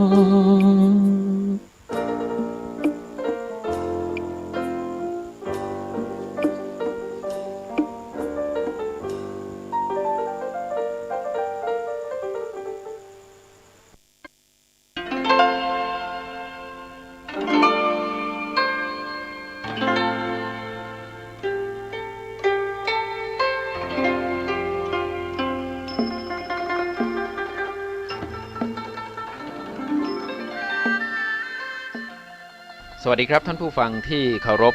พบกันวันพระนี้ผมร้อยเอกสุธีสุขสากลอนุศาสนาจารย์กรมทหารราบที่1มหาดเล็กรักษาพระองค์มีสาระธรรมมานำเสนอในเรื่องคนดีที่ควรเลือกครับ เลือกคนดีนั้นดูที่มีเหตุผลน้อมนำตนเป็นแบบอย่างทางสร้างสรรค์รู้จักเหตุแห่งผลดีชูชีวันรู้จักผลแห่งกรรมนั้นมั่นธรรมะท่านผู้ฟังที่เคารพการที่เราจะตัดสินใจเลือกใครสักคนเป็นเพื่อนคู่คิดเป็นมิตรคู่ใจหรือแม้แต่เป็นผู้แทนของเราไปทำหน้าที่ในสภาไม่ใช่เรื่องง่ายนะครับที่จะสามารถรู้ได้ว่าใครเป็นคนดีที่คู่ควรบางครั้งอาจจะต้องอาศัยการอยู่ใกล้ชิดหรือดูกันนานๆดังที่มีผู้ผูกคำไว้ให้คิดถึงชนิดของคนดีหรือสิ่งดีเอาไว้ว่าดูบ้านเมืองดูที่ความสะอาดดูประชาชาติดูที่ความสามัคคีดูคนดีดูที่งานดูลูกหลานดูที่ความเคารพดูหญิงดูที่ความอายดูชายดูที่ความกล้าหาญดูพระดูที่กิจวัตรดูคฤหัสถ์ดูที่ความขยันเป็นต้นคนดีที่ควรเลือกนี้นอกจากงานหรือผลงานเป็นตัวชี้วัดแล้วจะต้องมีธรรมะ7 ตาที่ปรากฏในพระพุทธศาสนาดังนี้ด้วยคือ 1. ธรรมัญยุตาความเป็นผู้รู้จักเหตุเช่นรู้ว่าเมื่อกระทำสิ่งใดจะได้ผลตอบแทนเป็นความสุขของประชาชนหรือคนส่วนรวมแล้วลงมือทำทันที 2. อัฏฐัญยุตาความเป็นผู้รู้จักผลเช่นเหตุบ้านการเมืองเป็นอย่างนี้สามารถวิเคราะห์ได้ทันทีว่าเกิดจากเหตุอันใดโดยที่ไม่เข้าข้างตนหรือพวกพ้องของตน 3. อัตตัญญุตาความเป็นผู้รู้จักตนเช่นรู้ว่าตนคือคนไทยที่ได้รับสิ่งดีงามมาจากบรรพชนต้องเปี่ยมล้นด้วยกตัญญู 4. มัตตัญญุตาความเป็นผู้รู้จักประมาณเช่นการดำรงตนเป็นแบบอย่างในทางที่เหมาะสมไม่ปลุกระดมให้เกิดกระแสฟู่ฟ้าฟุ่มเฟือย 5. กาลัญยุตาความเป็นผู้รู้จักการเช่นรู้ว่ายามนี้บ้านเมืองต้องการความสงบปรารถนาจะพบความสามัคคีก็หยุดพฤติกรรมที่จะทำให้เสียบรรยากาศ 6. ปริสัญยุตาความเป็นผู้รู้จักชุมชนเช่นการเข้าร่วมกิจกรรมนำพาประเพณีไทยไม่ให้เลือนหายจากสังคมตามวาระโอกาสอันเหมาะสม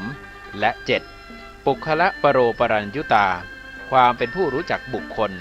เช่นการรู้จักจัดสวัสดิการให้เหมาะแก่คนทุกเพศทุกวัยโดยไม่เลือกปฏิบัติธรรมะ7 ประการนี้คือพื้นฐานที่ดีสำหรับผู้ที่จะเป็นผู้แทนสรุปว่าความดีไม่ขาดแคลนเป็นผู้แทนไม่ยากเย็นสวัสดีครับ